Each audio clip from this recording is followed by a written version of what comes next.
இருட்ட கண்டா பயம் உண்டாவதே அது ஏன்? இப்படி ஒரு கேள்வியை ஒரு பெரியவர்கிட்ட கேட்டாங்க. அதுக்கு அவர் பதில் சொல்றார். மனிதனுடைய ஆதிகால வாழ்க்கையில தொற்றிக்கொண்ட பயம் இது வேரூன்றி இருக்குது, இன்னமும் போகல. 50,000 வருஷங்களுக்கு முன்னாடி மனுஷன் குகைகள்ல வாழ்ந்தான். பகல்ல பயம் இருக்காது, ராத்திரியில மிருகங்கள் தாக்கும், கொல்லும், நிம்மதியா தூங்க கூட முடியாது.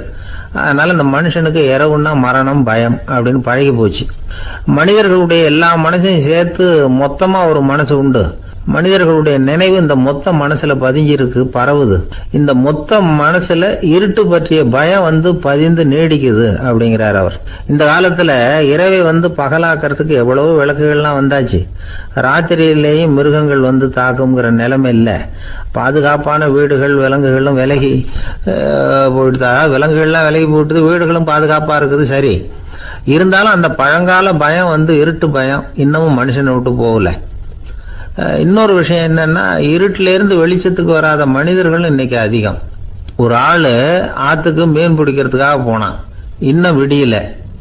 அதுக்குள்ள வலையை எடுத்துட்டு கிளம்பி போயிட்டான். வெளிச்சம் வர்றதுக்கு முன்னாடியே போய் சேர்ந்துட்டான். விடிகிற வரைக்கும் என்ன பண்றது? சும்மா கரையிலேயே உட்காந்து காலாட்டிட்டு இருக்கிறான். காலில் ஏதோ ஒரு சின்ன மூட்டை தட்டுப்பட்டுது. இருட்டில் அது என்னன்னு சரியா தெரியல. மூட்டைக்குள்ள சின்ன சின்ன கல்லா நிறைஞ்சி இருக்குது. சும்மா பொழுது போகணுமேங்கிறதுக்காக இவன் அந்த மூட்டைக்குள்ள இருந்து ஒவ்வொரு கல்லா எடுத்து ஆத்துல வீசிக்கிட்டு இருக்கிறான். விடிகிற வரைக்கும் வேற வேலை இல்லைங்கிறதுனால எப்படி செஞ்சுக்கிட்டே உட்காந்துருக்கிறான். கிழக்க மெதுவா வெளிச்சம் தெரிய ஆரம்பிச்சது. பொழுது விடியறதுக்கான அறிகுறி.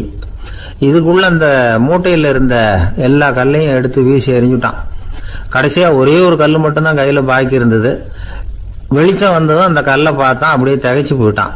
அடடா, இது வரைக்கும் தெரியாம தப்பு பண்ணிட்டோமே அப்படின்னு நினைச்சான். ஏன் தெரியுமா? அவன் கையில இருந்தது வெறும் கல் இல்ல, விலை வசந்த ரத்தன கல். அது இருட்டுல என்னன்னு புரியாததுனால மூட்டையில இருந்த எல்லா ரத்தன கல்லையும் ஆத்துல வீசி எறிஞ்சிருக்கிறான். இப்போ அவனுக்கு அழுகையே வந்துடும் போல இருந்தது. வாழ்க்கையை வசதி ஆக்கிக்கிறதுக்கான வாய்ப்பு அவனுக்கு இருந்தது. இருந்தாலும் இருட்டுல அதை இழந்துட்டான். அந்த வகையில அவனுக்கு கொஞ்சம் அதிர்ஷ்டம் இருந்திருக்குது. அதாவது ஏதோ ஒரு வகையில இருந்திருக்குது. அதனாலதான் அந்த கடைசி கல்ல எரியறதுக்குள்ள வெளிச்சம் வந்துட்டுது. பல பேருக்கு அந்த அளவு கூட அதிர்ஷ்டம் வர்றதில்ல. எல்லாத்தையும் வீசினதுக்கு அப்புறம் தான் வெளிச்சம் வரும். என்னன்னு விவரம் தெரியாமலே எழுந்திரிச்சு வந்துருவாங்க. வாழ்க்கைங்கிறது ஒரு பெரிய புதையல். அதை புரிஞ்சிக்காம மனுஷன் அதை வீசி எரிஞ்சுக்கிட்டு இருக்கான் அப்படிங்கிறது தான் பெரியவங்க கருத்து. சில பேருக்கு புரிஞ்சுக்கிற நேரம் வரும், அதுக்குள்ள வாழ்நாள்லாம் ஓடி போயிருக்கும். அதுக்கப்புறம் என்ன பண்றது? நம்மால் ஒருத்தன் கையில ஒரு சின்ன பையோட வந்துகிட்டு இருந்தான். பை உள்ள ஏகப்பட்ட நகைகள், ரத்தன கல் எல்லாம் இருக்கு. வந்துகிட்டு இருந்தவன் திடீர்னு அந்த பையை அப்படியே ஒரு குளத்துல வீசி எறிஞ்சுட்டான். மகான்கள் தான் இப்படி பற்று இல்லாம இருப்பாங்க. என்னங்க இது, விலை மதிப்புள்ள அந்த பையை இப்படி குளத்துல வீசி எறிஞ்சுட்டீங்களே, இதுக்கு என்ன அர்த்தம் அப்படின்னு கேட்டார் அவன் கூட வந்தவர். அவன் மெதுவா இவர் காதோட காதா சொல்றான். ஒரு போலீஸ்காரர் பின்னாடி வந்துகிட்டு இருக்கிறார், அவர் போனதுக்கு அப்புறம் இதை எடுத்துக்குவேன் அப்படிங்கிறான். 2 பேர் சுவாரஸ்யமா பேசிட்டு இருக்கிறப்போ குறுக்க புகுந்து தொந்தரவு பண்றதுக்குன்னே சில பேர் இருப்பாங்க. அது ரொம்ப இடைஞ்சலா இருக்கும். இதே மாதிரி மின்காந்தம் கூட குறுக்க புகுந்து தொந்தரவு பண்ணும். கடைசியில் அது ஒரு பெரிய இடைஞ்சல கொண்டாந்து விட்டுரும். சில வீடுகளில் கேபிள் கனெக்ஷன் இல்லாம சில தனியார் டிவி காட்சிகள் தெரியும். அதுக்கு என்ன காரணம்னா இந்த மின்காந்த குறுக்கீடு தான் காரணம். இதைத்தான் சுருக்கமா EMI அப்படின்னு சொல்றாங்க. அதாவது எலக்ட்ரோ மேக்னெட்டிக் இன்டர்ஃபியரன்ஸ். இது ஏற்படக்கூடிய இடங்கள் எது எதுன்னு எடுத்துக்கிட்டா அது ஒரு பெரிய பட்டியலாவே போயிடும். இந்த EMI தொந்தரவு கேபிள் டிவியில மட்டும்தான் இல்லை, ராக்கெட் ஏவுதளத்தில் உள்ள ரேடார்கள், அங்க உள்ள சில சக்தி வாய்ந்த தொலைத்தொடர்பு சாதனங்கள், விமான தளங்களில் உள்ள ரேடார்கள், கப்பல் தளங்களில் பொருத்தப்பட்டிருக்கக்கூடிய சக்தி வாய்ந்த ஆண்டனாக்கள், இப்படி நிறைய சொல்லலாம். காவல் நிலையங்களில் பயன்படுத்தப்படுகிற வயர்லெஸ் தொடர்பு சாதனங்கள் கூட ஓரளவுக்கு இந்த மின்காந்த அலைகளை வெளியிடும். நம்ம வீட்டில் உட்காந்துக்கிட்டு ரேடியோ கேட்டுக்கிட்டு இருப்போம் அல்லது டிவி பார்த்துக்கிட்டு இருப்போம். அந்த சமயத்தில் பக்கத்து தெருவில் ஒரு மோட்டார் சைக்கிள் அல்லது காரு, குறிப்பாக பெட்ரோல் இன்ஜின், அது போகிறப்போ அதில் உள்ள மின்கலத்தில் அதாவது மேக்னெட்டோ பேட்டரியிலிருந்து வெளிப்படுகிற மின்காந்த அலை இங்கே டிவியிலையும் ரேடியோவிலையும் கரகரப்பு உண்டு பண்ணும். சரி, இது பெருசா என்ன இடைஞ்சல உண்டு பண்ணிட போகுது அப்படின்னு நாம அலட்சியமா நினைக்கலாம். வயசானவங்களுக்கு மறதி நோயின்னு ஒன்று வரும்ல, அல்ஷமீர், அதாவது மூளையில் உள்ள செல்கள் செயலிழந்து போயிடுறது. அது செய்ய வேண்டிய வேலையை மறந்துடும். மனைவியே எதிரில் நின்னா கூட உன்னை எங்கேயோ பார்த்தது மாதிரி தெரியுதே அப்படின்னு சொல்லிட்டு இருப்பாங்க. அப்படி ஒரு மறதி. இந்த விசித்திரமான நோய்க்கு இதுவரைக்கும் மருந்தே இல்லைன்னு வேற சொல்றாங்க. இந்த மைக்ரோ ஓவன் அப்படின்னு சொல்லக்கூடிய சமையல் அடுப்புகள் கூட மின்காந்த அலைகளை வெளியிடுது. சமயத்தில் சில தொழிற்சாலைகளில் கூட பெரிய விபத்துக்களை இந்த இஎம்ஐ உண்டு பண்ணிவிடும். இதை பற்றி தீவிரமாக சிந்திக்க ஆரம்பிச்சதே ஒரு விபத்துக்கு பிறகுதான். அமெரிக்காவுக்கும் வியட்நாமுக்கும் இடையில போர் நடந்தது. அந்த சமயம் அமெரிக்காவுக்கு சொந்தமான விமானம் தாங்கி கப்பல் ஒன்று வியட்நாமை தாக்கிறதுக்கு தயாரா ஏவுகணைகளோட கடல்ல நிறுத்தி வைக்கப்பட்டிருந்தது. தற்செயலா அந்த பகுதியில கப்பல் தொலைத்தொடர்பு பகுதிக்கு அருகில ஊடுருவிய இந்த சக்தி வாய்ந்த ரேடியோ அலைகள் ஏவுகணையில இருந்த மின்னணு சர்க்கியூட்டை பூர்த்தி செஞ்சு வச்சுட்டுது. அவ்வளவுதான், ஏவுகணை அங்கேயே வெடிச்சு செதறி போச்சு. 130 பேர் அந்த இடத்துலயே உடல் கருகி செத்து போட்டாங்க. ஏகப்பட்ட பொருள்கள் நாசம். இந்த விபத்துக்கான காரணம் என்னங்கிறத உடனடியாக யாராலையும் கண்டுபிடிக்க முடியல. ரொம்பவும் கடுமையாக முயற்சி பண்ணி கடைசியாக கண்டுபிடிச்சாங்க, இது இந்த இஎம்ஐ வேலை தான் அப்படின்னு. மின்னணு தொலைபேசிகள் இருக்கு. இதில் பேசும்பொழுது நம்ம காதை அதாவது செவியை ஊடுருவக்கூடிய மின்காந்த அலையானது மூளைக்கு போய் அங்கே மூளை கட்டிகளை உருவாக்க ஊக்கம் கொடுக்குது அப்படின்னு வேற கண்டுபிடிச்சிருக்கிறாங்க. இந்த இஎம்ஐ ரொம்ப குறைஞ்ச மின்காந்த அழுத்தத்தில் நமக்கு எந்த பாதிப்பையும் ஏற்படுத்துறதில்லை. மின்காந்த அலைகள் அழுத்தத்தோடு இருக்கிற இடங்கள்ல ரொம்ப நேரம் இருந்தோம்னா நம்ம உடம்பின் வெப்பநிலை 2 டிகிரி செல்சியஸ் வரைக்கும் அதிகரிக்குதாம். அதனால வெப்பநிலையை சீராக்கிறதுக்கு இதய துடிப்பும் அதிகரிக்குது. இப்படிலாம் கண்டுபிடிச்சிருக்கிறாங்க. இப்பெல்லாம் இந்த மின்காந்த குறுக்கீடுகளை தடுக்கிறது எப்படி அப்படின்னு விஞ்ஞானிகள் யோசனை செய்ய ஆரம்பிச்சிருக்கிறாங்க. இந்த விஷயத்துல அலட்சியமா இருந்தோம்னா எதிர்காலத்துல நிறைய பேருக்கு இந்த ஞாபக மறதி நோய் வந்துடும். அப்புறம் அது ரொம்ப கஷ்டமா போயிடும். ஒரு குடும்ப தலைவர் தன் மனைவியை பார்த்து, யார் நீ, உன்னை எங்கேயோ பார்த்தது மாதிரி இருக்குதே அப்படின்னு சொல்லிட்டு இருந்தார். உடனடியாக அவரை போய் பார்த்தேன். வாங்க டாக்டர்கிட்ட போகலாம் அப்படின்னு.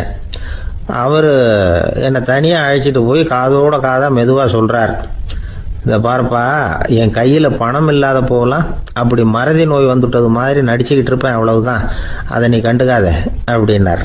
ஒரு அழகான கடற்கரை. சுற்றுலா பயணிகள் நிறைய பேர் அங்கே போகிறது வழக்கம். சனி ஞாயிறு கூட்டம் அதிகமாக இருக்கும். அதோட விளைவு என்னங்கிறது அடுத்த நாள் தான் தெரியும். ஆமாம், அந்த கடற்கரையை சுத்தப்படுத்துகிற தொழிலாளிகள் திங்கட்கிழமை ரொம்ப சிரமப்படுவாங்க. சனி ஞாயிறு வந்த கூட்டம் கடற்கரை பூராவும் காலி ஐஸ்கிரீம் கப்புகளை வீசி எறிஞ்சிட்டு போயிடுவோம். ஆயிரக்கணக்கான கப்புகள் அங்கே பரவலாக கிடக்கும். அதையெல்லாம் பொறுக்கி எடுத்து சுத்தம் பண்ணி ஆகணும். இதனால் திங்கட்கிழமை வேலைக்கு வர்றதுக்கு எல்லாரும் பயப்படுவாங்க. அப்படி ஒரு நிலைமை. பல பேர் அன்னைக்கு லீவ் எடுத்துகிட்டு போயிடுறது வழக்கம். நமக்கு எதுக்கு இன்னைக்கு தொந்தரவுன்னு. இது ஒரு பெரிய பிரச்சனையாக இருந்தது. இதுக்கு என்ன பண்ணலாம் அப்படின்னு யோசனை பண்ணாங்க. ஒரு ஆலோசனை கூட்டத்துக்கு ஏற்பாடு பண்ணாங்களாம். அந்த நகர நிர்வாக அலுவலர்கள், பணியாளர்கள் எல்லாரும் அதில் கலந்துக்கிட்டாங்க. கூட்டம் ஆரம்பமாச்சு. ஆரம்பத்தில் சொன்னாங்க, இந்த பிரச்சனைக்கு ஒரு தீர்வு வேணும், என்ன பண்ணலாம், அதை முடிவு செய்கிறதுக்கு தான் இந்த கூட்டம். இதில் நீங்கள் செய்ய வேண்டியது என்னென்னா, உங்களுக்கு தோன்றுகிற யோசனை எதுவாக இருந்தாலும் சொல்லுங்கள். கொஞ்சம் கூட தயக்கம் வேண்டாம். நாம் சொல்கிற யோசனை ஈடுபடுமா படாதா அப்படின்லாம் யோசிக்க வேணாம். எல்லாருடைய யோசனைகளையும் அப்படியே பதிவு செய்துக்கிறோம். கடைசியாக அதிலேருந்து ஒரு சிறந்த யோசனையை தேர்வு பண்ணி அதை பயன்படுத்தலாம். இந்த சந்தர்ப்பத்தில் இன்னொரு முக்கியமான வேண்டுகோள், எவ்வளவு சாதாரணமான யோசனையாக இருந்தாலும் சரி, அது சொல்லும் பொழுது அடுத்தவங்க ஏளனம் செய்யக்கூடாது. இது ஒரு பெரிய யோசனையா அப்படின்னு சொல்லி எதையும் அலட்சியப்படுத்தக்கூடாது. இதுதான் அந்த கூட்டத்தின் ஆரம்பத்தில் செய்யப்பட்ட அறிவிப்பு. உடனே அந்த கூட்டத்தில் இருந்தவங்க ஆளுக்கு ஒரு யோசனை சொல்ல ஆரம்பித்தாங்க. ஒருத்தர் எழுந்திருச்சார், இங்கே வர்ற சுற்றுலா பயணிகள்கிட்ட ஆளுக்கு $10 ஒரு டெபாசிட் மாதிரி வைப்பு பணமாக வாங்கிக்கணும். காலி ஐஸ்கிரீம் கப்பை திருப்பி கொடுத்தா அந்த பணத்தை திருப்பி கொடுத்துடலாம். இப்படி ஒரு ஏற்பாடு பண்ணிக்கிட்டா கப்புகளை தேடி பொறுக்கிட்டு இருக்க வேண்டியதில்லை, எல்லாம் ஒரே இடத்துக்கு சேர்ந்துடும். அப்படியே நாம் தூக்கிட்டு போய் ஒரு இடத்துல கொட்டி விடலாம் அப்படின்னார். இன்னொருத்தர் எழுந்திருச்சார், கப்பை கீழே போட்டால் $50 அபராதம் அப்படின்னு அங்கங்கே போர்டு எழுதி வச்சுடலாம். கப்புகளை போடுறதுக்கு அங்கங்கே பெரிய கூடைகளை வச்சுடலாம். நாம் சாவகாசமாக அந்த கூடைகளை சேகரம் பண்ணிக்கலாம் அப்படின்னாராம். இன்னொருத்தர் எழுந்திரிச்சு கொஞ்சம் கோபமாக பேசினார், கப்புகளை வந்து அவங்க வாயிலே திணிச்சுடணும். அதுங்களை மொன்று சாப்பிட்டு பார்த்தா தான் தெரியும் அது எவ்வளவு கஷ்டங்கிறது அப்படின்னு ரொம்ப கடுமையாக பேசியிருக்காரு. இது வேடிக்கையாக தெரிஞ்சாலும் இந்த யோசனையும் பதிவு செஞ்சுக்கிட்டாங்களாம். இப்படி பல யோசனைகள் கடைசியாக எல்லாத்தையும் படித்து பார்த்துட்டு பரிசீலனை பண்ணாங்க. அப்புறம் தான் யோசனை வந்தது. இவர் வேடிக்கையாக சொன்னது கப்புகளை அவங்கவுங்க வாயிலே திணிச்சு சாப்பிட சொல்லணும், அதுதான் தண்டனைன்னார்ல. ஏன் அப்படி சாப்பிட்றது மாதிரியே கப்புகளை தயார் பண்ண என்ன அப்படின்னு சிந்திக்க ஆரம்பித்தாங்களாம். ஆகா, அதுதான் சரின்னு ஒரு முடிவுக்கு வந்தாங்க. அதுலேருந்து உருவானது தான் இந்த வேஃபர் கப்ஸ். ஐஸ்கிரீமை சாப்பிட்டு முடிச்சதும் கப்பையும் சாப்பிட்டுடலாம். கோன் ஐஸ்கிரீம் சாப்பிட்றோம்ல, அதுதான். அமெரிக்காவில் மியாமி கடற்கரையில் ரொம்ப காலமாக இருந்துக்கிட்டு வந்த குப்பை பிரச்சனைக்கு இப்படி தான் ஒரு தீர்வு வந்துதான். இதுலேருந்து நாம் புரிஞ்சிக்க வேண்டியது என்னென்னா, நாம் அன்றாட எத்தனையோ பிரச்சனைகளை சந்திக்கிறோம், அதுக்கெல்லாம் தீர்வு உண்டு. அது எங்கே ஒளிஞ்சிருக்குன்னு கண்டுபிடிக்கணும். அந்த அந்த யோசனையையும் நல்லா தீவிரமாக யோசிக்கணும். யார் என்ன யோசனை சொன்னாலும் அதை வந்து அலட்சியப்படுத்தக்கூடாது. அக்கறையோடு கவனிக்கணும், அதை யோசித்து பார்க்கணும். ஒரு அம்மா தன்னோட வீட்டுக்காரரை ஒரு மனநல மருத்துவர்கிட்ட அழைச்சிட்டு வந்தாங்களாம். டாக்டர், இவருக்கு கோன் ஐஸ்கிரீம் பிடிக்கல, பேப்பர் கப்பில் இருக்கிற ஐஸ்கிரீம் தான் வேணும்னு அடம் பிடிக்கிறார் அப்படின்னாங்களாம். அது ஒன்றும் தப்பு இல்லையேன்னாராம் டாக்டர். இதுக்கு அந்த அம்மா சொன்னாங்களாம், இவர் கப்பு ஐஸ்கிரீம் வாங்குறதுல தப்பு இல்லை டாக்டர், பிரச்சனை அது இல்லை. அப்புறம் வேற என்னன்னு கேட்டிருக்காரு. வாங்கினதும் ஐஸ்கிரீமை கீழே கொட்டிவிட்டு அந்த பேப்பர் கப்பை மட்டும் விரும்பி சாப்பிட்றார், அதனால தான் அவங்ககிட்ட அழைச்சிட்டு வந்தேன் அப்படின்னாங்களாம். ஒரு கணவன் மனைவி எப்போ பார்த்தாலும் அவங்க 2 பேருக்கும் இடையில சண்டை வந்துக்கிட்டே இருந்தது. இதில் என்ன ஆச்சரியங்கிறீங்களா? நான் அதுக்காக சொல்ல வரல, இது வேற விஷயம். அதாவது சண்டை போடாமல் இருக்கிறதுக்கு வழி சொல்கிற தகவல் இது. நான் சொன்ன அந்த கணவன் மனைவி எப்படின்னா, கணவன் ஒரு வார்த்தை சொன்னால் மனைவி கிட்டேருந்து 2 வார்த்தை பதிலாக வரும். இதுக்கு கணவன்கிட்ட இருந்து 4 வார்த்தை பதிலாக வரும். இப்படி வார்த்தைகள் பெருகி போய் கடைசியில் வம்புல வந்து முடியும். அந்த அம்மா பொறுத்து பார்த்தாங்க, அவங்களால தாக்கு பிடிக்க முடியல. பக்கத்து வீட்லேயும் ஒரு கணவன் மனைவி இருந்தாங்க, அவங்களுக்குள்ள சண்டை வர்றதில்லை. அது எப்படி அவங்களால மட்டும் சண்டை போடாமல் இருக்க முடியுது அப்படின்னு இந்த அம்மாவுக்கு ஆச்சரியம். ஒரு நாள் நேராக பக்கத்து வீட்டு அம்மாக்கிட்டே போய், ஏம்மா, நீங்கள் எப்படி கணவனும் மனைவியும் சண்டை போட்டுக்காமல் இருக்கிறீங்க, அது எப்படி முடியுது உங்களால் அப்படின்னு கேட்டாங்க. அதுக்குன்னு ஒரு மருந்து இருக்குது, அதை சாப்பிட்டா சண்டை வராது அப்படின்னாங்க அவங்க. சரிங்க, அந்த மருந்தை அவர் சாப்பிட மாட்டேன்னு சொல்லிட்டா என்ன பண்ணுறது அப்படின்னு கேட்டிருக்கிறாங்க இவங்க. அந்த மருந்து அவருக்கு இல்லைம்மா, உனக்கு தான் அப்படின்னாங்களாம் அவங்க. அப்படியா, அப்படின்னா கொடுங்க, ரொம்ப நல்லதாக போச்சு. அதை எப்படி சாப்பிட்றதுங்கிற விவரத்தையும் சொல்லுங்கள், எங்கே அது கிடைக்குங்கிறதையும் சொல்லுங்கள், வாங்கிக்கிறேன் அப்படின்னு கேட்டாங்களாம் இவங்க. வேறு எங்கேயும் போய் வாங்க வேண்டாம், என்கிட்டே இருக்க அந்த மருந்து அதில் கொஞ்சம் தர்றேன், வாங்கி வச்சுக்க. உன் வீட்டுக்காரர் உன்னோட சண்டையை ஆரம்பிக்கிறப்போலாம் நீ இந்த மருந்தில் 1 ounce வாயில் ஊற்றிக்கணும். அதை உடனே குடிச்சிடக்கூடாது, ஒரு 5 நிமிஷமாவது அது வாயில் இருக்கணும், அதுக்கப்புறம் குடிச்சுடலாம் அப்படின்னு சொல்லி ஒரு பாட்டில் மருந்தை இந்த அம்மா கிட்ட கொடுத்து அனுப்புனாங்களாம். மருந்தை எடுத்துக்கிட்டு இந்த அம்மா வீட்டுக்கு வந்திருக்கிறாங்க. வீடு பூட்டி இருந்ததுனால கணவன் வந்து வாசல்லையே காத்துக்கிட்டு இருக்கிறான்.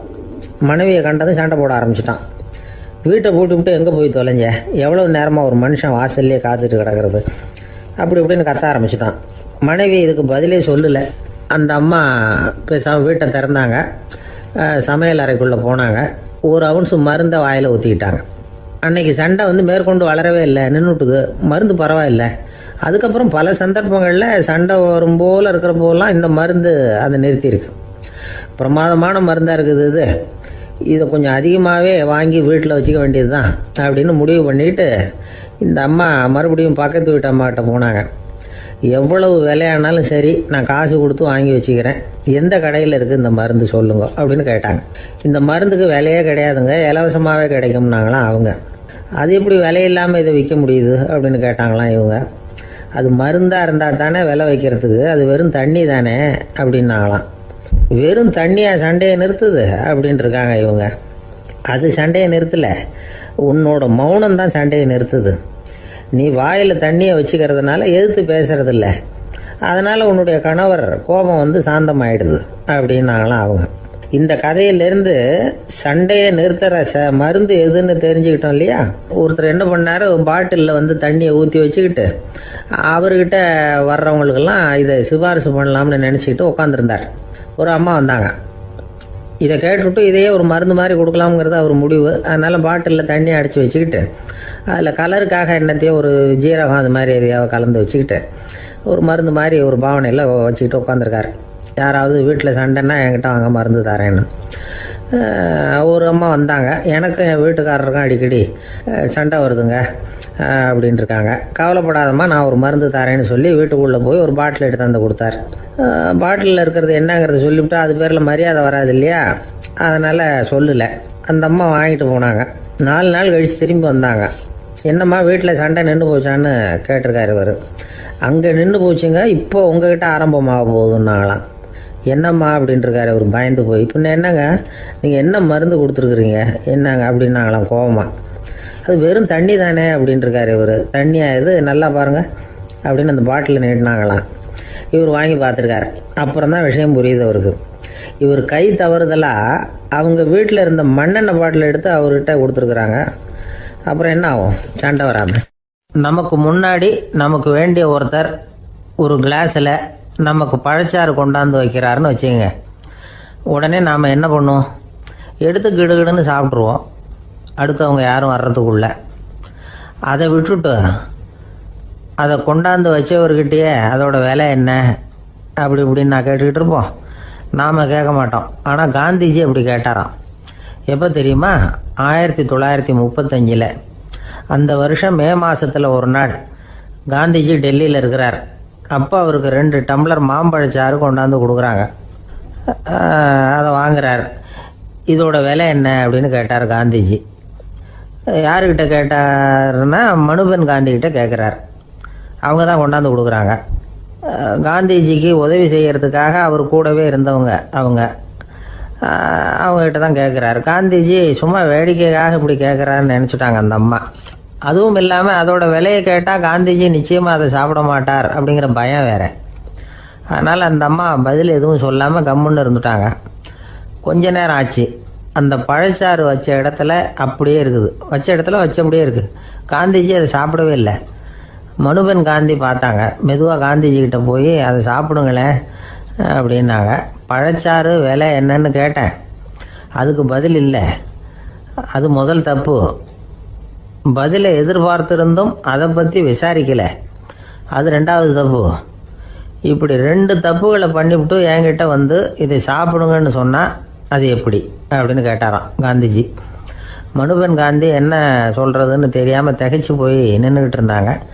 காந்திஜி தொடர்ந்து சொன்னாராம், இப்போ என் முன்னாடி வச்சிருக்கிற இந்த பழச்சாறு விலை சுமாராக ஒரு ₹1/2 இருக்கும். அது அந்த காலத்து மதிப்பு. இந்த பழச்சாறு இல்லாமல் கூட என்னால் இருக்க முடியும். ஆனால் அவசியமான பொருள்களை வாங்கிறதுக்கு கூட சக்தி இல்லாத மக்கள் இந்த நாட்டில் நிறைய பேர் இருக்கிறாங்க. அப்படி இருக்கிறப்போ எனக்கு என்னத்துக்கு இந்த விலை உயர்ந்த பானம்? இதை இப்போ நான் சாப்பிட்டா என் உடம்பு வேணும்னா ஆரோக்கியமாகலாம், ஆனால் என் மனசு அமைதி அடையாது. எனக்கு என்னுடைய உடல் ஆரோக்கியத்தை விட மன ஆரோக்கியம்தான் முக்கியம். அதனால் இதை நான் சாப்பிட மாட்டேன், எடுத்துகிட்டு போயிடு அப்படின்னாராம். அந்த சமயத்தில் ஒரு அகதி பொண்ணு 2 குழந்தைகளோட காந்திஜியை பார்க்கறதுக்காக வந்தது. வணக்கம் சொல்லிச்சு. காந்திஜி உடனே தனக்கு முன்னாடி இருந்த பழச்சாற்றை எடுத்து அந்த பொண்ணுக்கிட்டையும் குழந்தைகள்கிட்டையும் கொடுத்து சாப்பிட சொன்னார். அவங்க அதை வாங்கி ரொம்ப சந்தோஷத்தோடு சாப்பிட்டாங்களாம். அதை பார்த்த காந்திஜி முகத்தில் ஒரு புன்னகை, ஒரு பரவசம், ஒரு திருப்தி. அவர் மனசு நிறைஞ்சி இருந்தது. அப்போ அவர் சொன்னாராம், ஆண்டவன் எனக்கு எப்பவும் சரியான சமயத்தில் கை கொடுப்பாருங்கிறது அதுக்கு இதுதான் அத்தாட்சி. நான் ஒரு இக்கட்டான சூழ்நிலையில் இருக்கிறப்ப கூட கடவுளின் கருணையால் அந்த சூழ்நிலை என்னை பாதிக்கலை. என் கூட இவ்வளவு நாள் பழகியும் கூட இங்கே இருக்கிறவங்க எனக்கு அதிக விலை உள்ள பழரசத்தை கொடுத்தாங்க. ஆனால் சரியான நேரத்தில் அதை சாப்பிட வேண்டியவங்களை என்கிட்ட அனுப்பி வச்சு என்னை சந்தோஷப்படுத்தினார் கடவுள், அவருக்கு நன்றி அப்படின்னாராம் மகாத்மா காந்தி. உடல் ஆரோக்கியத்தை விட மன ஆரோக்கியம்தான் எனக்கு முக்கியம்னு சொன்னார் பாருங்க. அதை நாம் எல்லாரும் மனப்பூர்வமாக இன்றைக்கி சிந்திச்சு பார்க்கணும். இந்த காலத்தில் எல்லாரும் அப்படியா நினைக்கிறாங்க?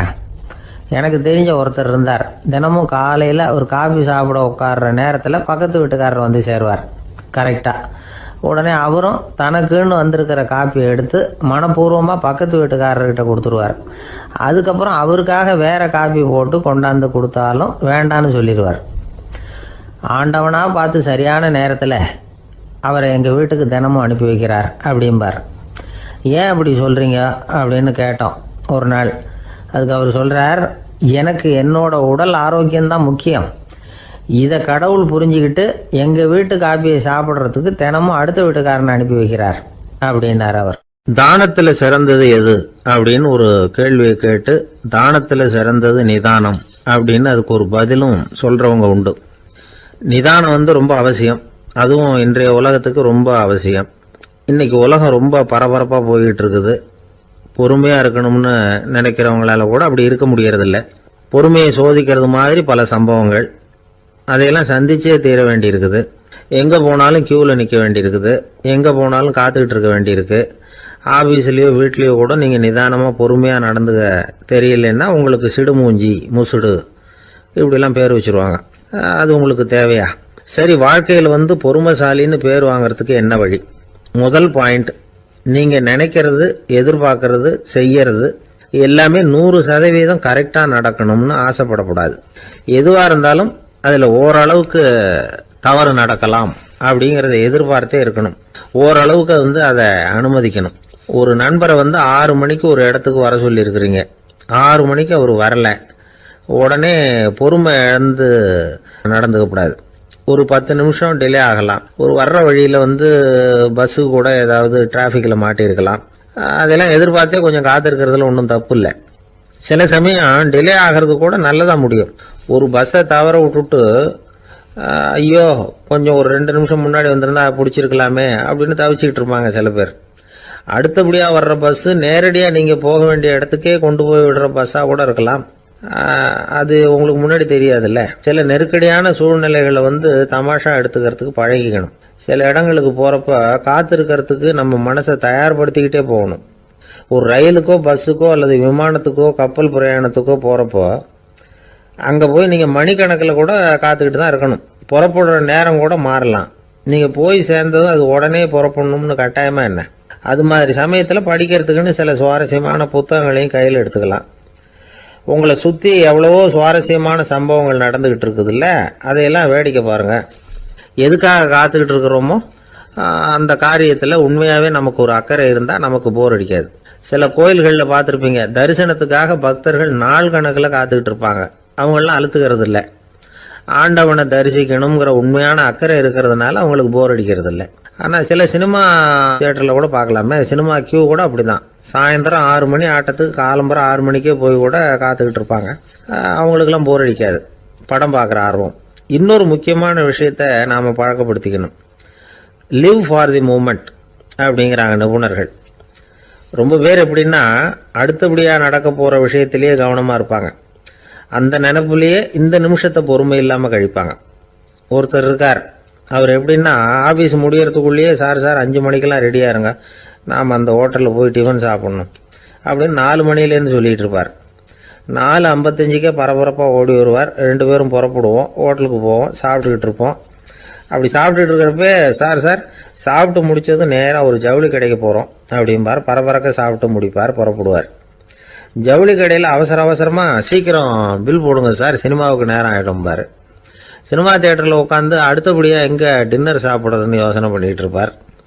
ராத்திரி படுக்கையில் விழுந்ததுக்கு அப்புறமும் நாளைக்கு காலையில் எழுந்திரிச்சதும் அதை பண்ணணும் இதை பண்ணணும்னு திட்டம் போட்டுக்கிட்டே இருப்பார்.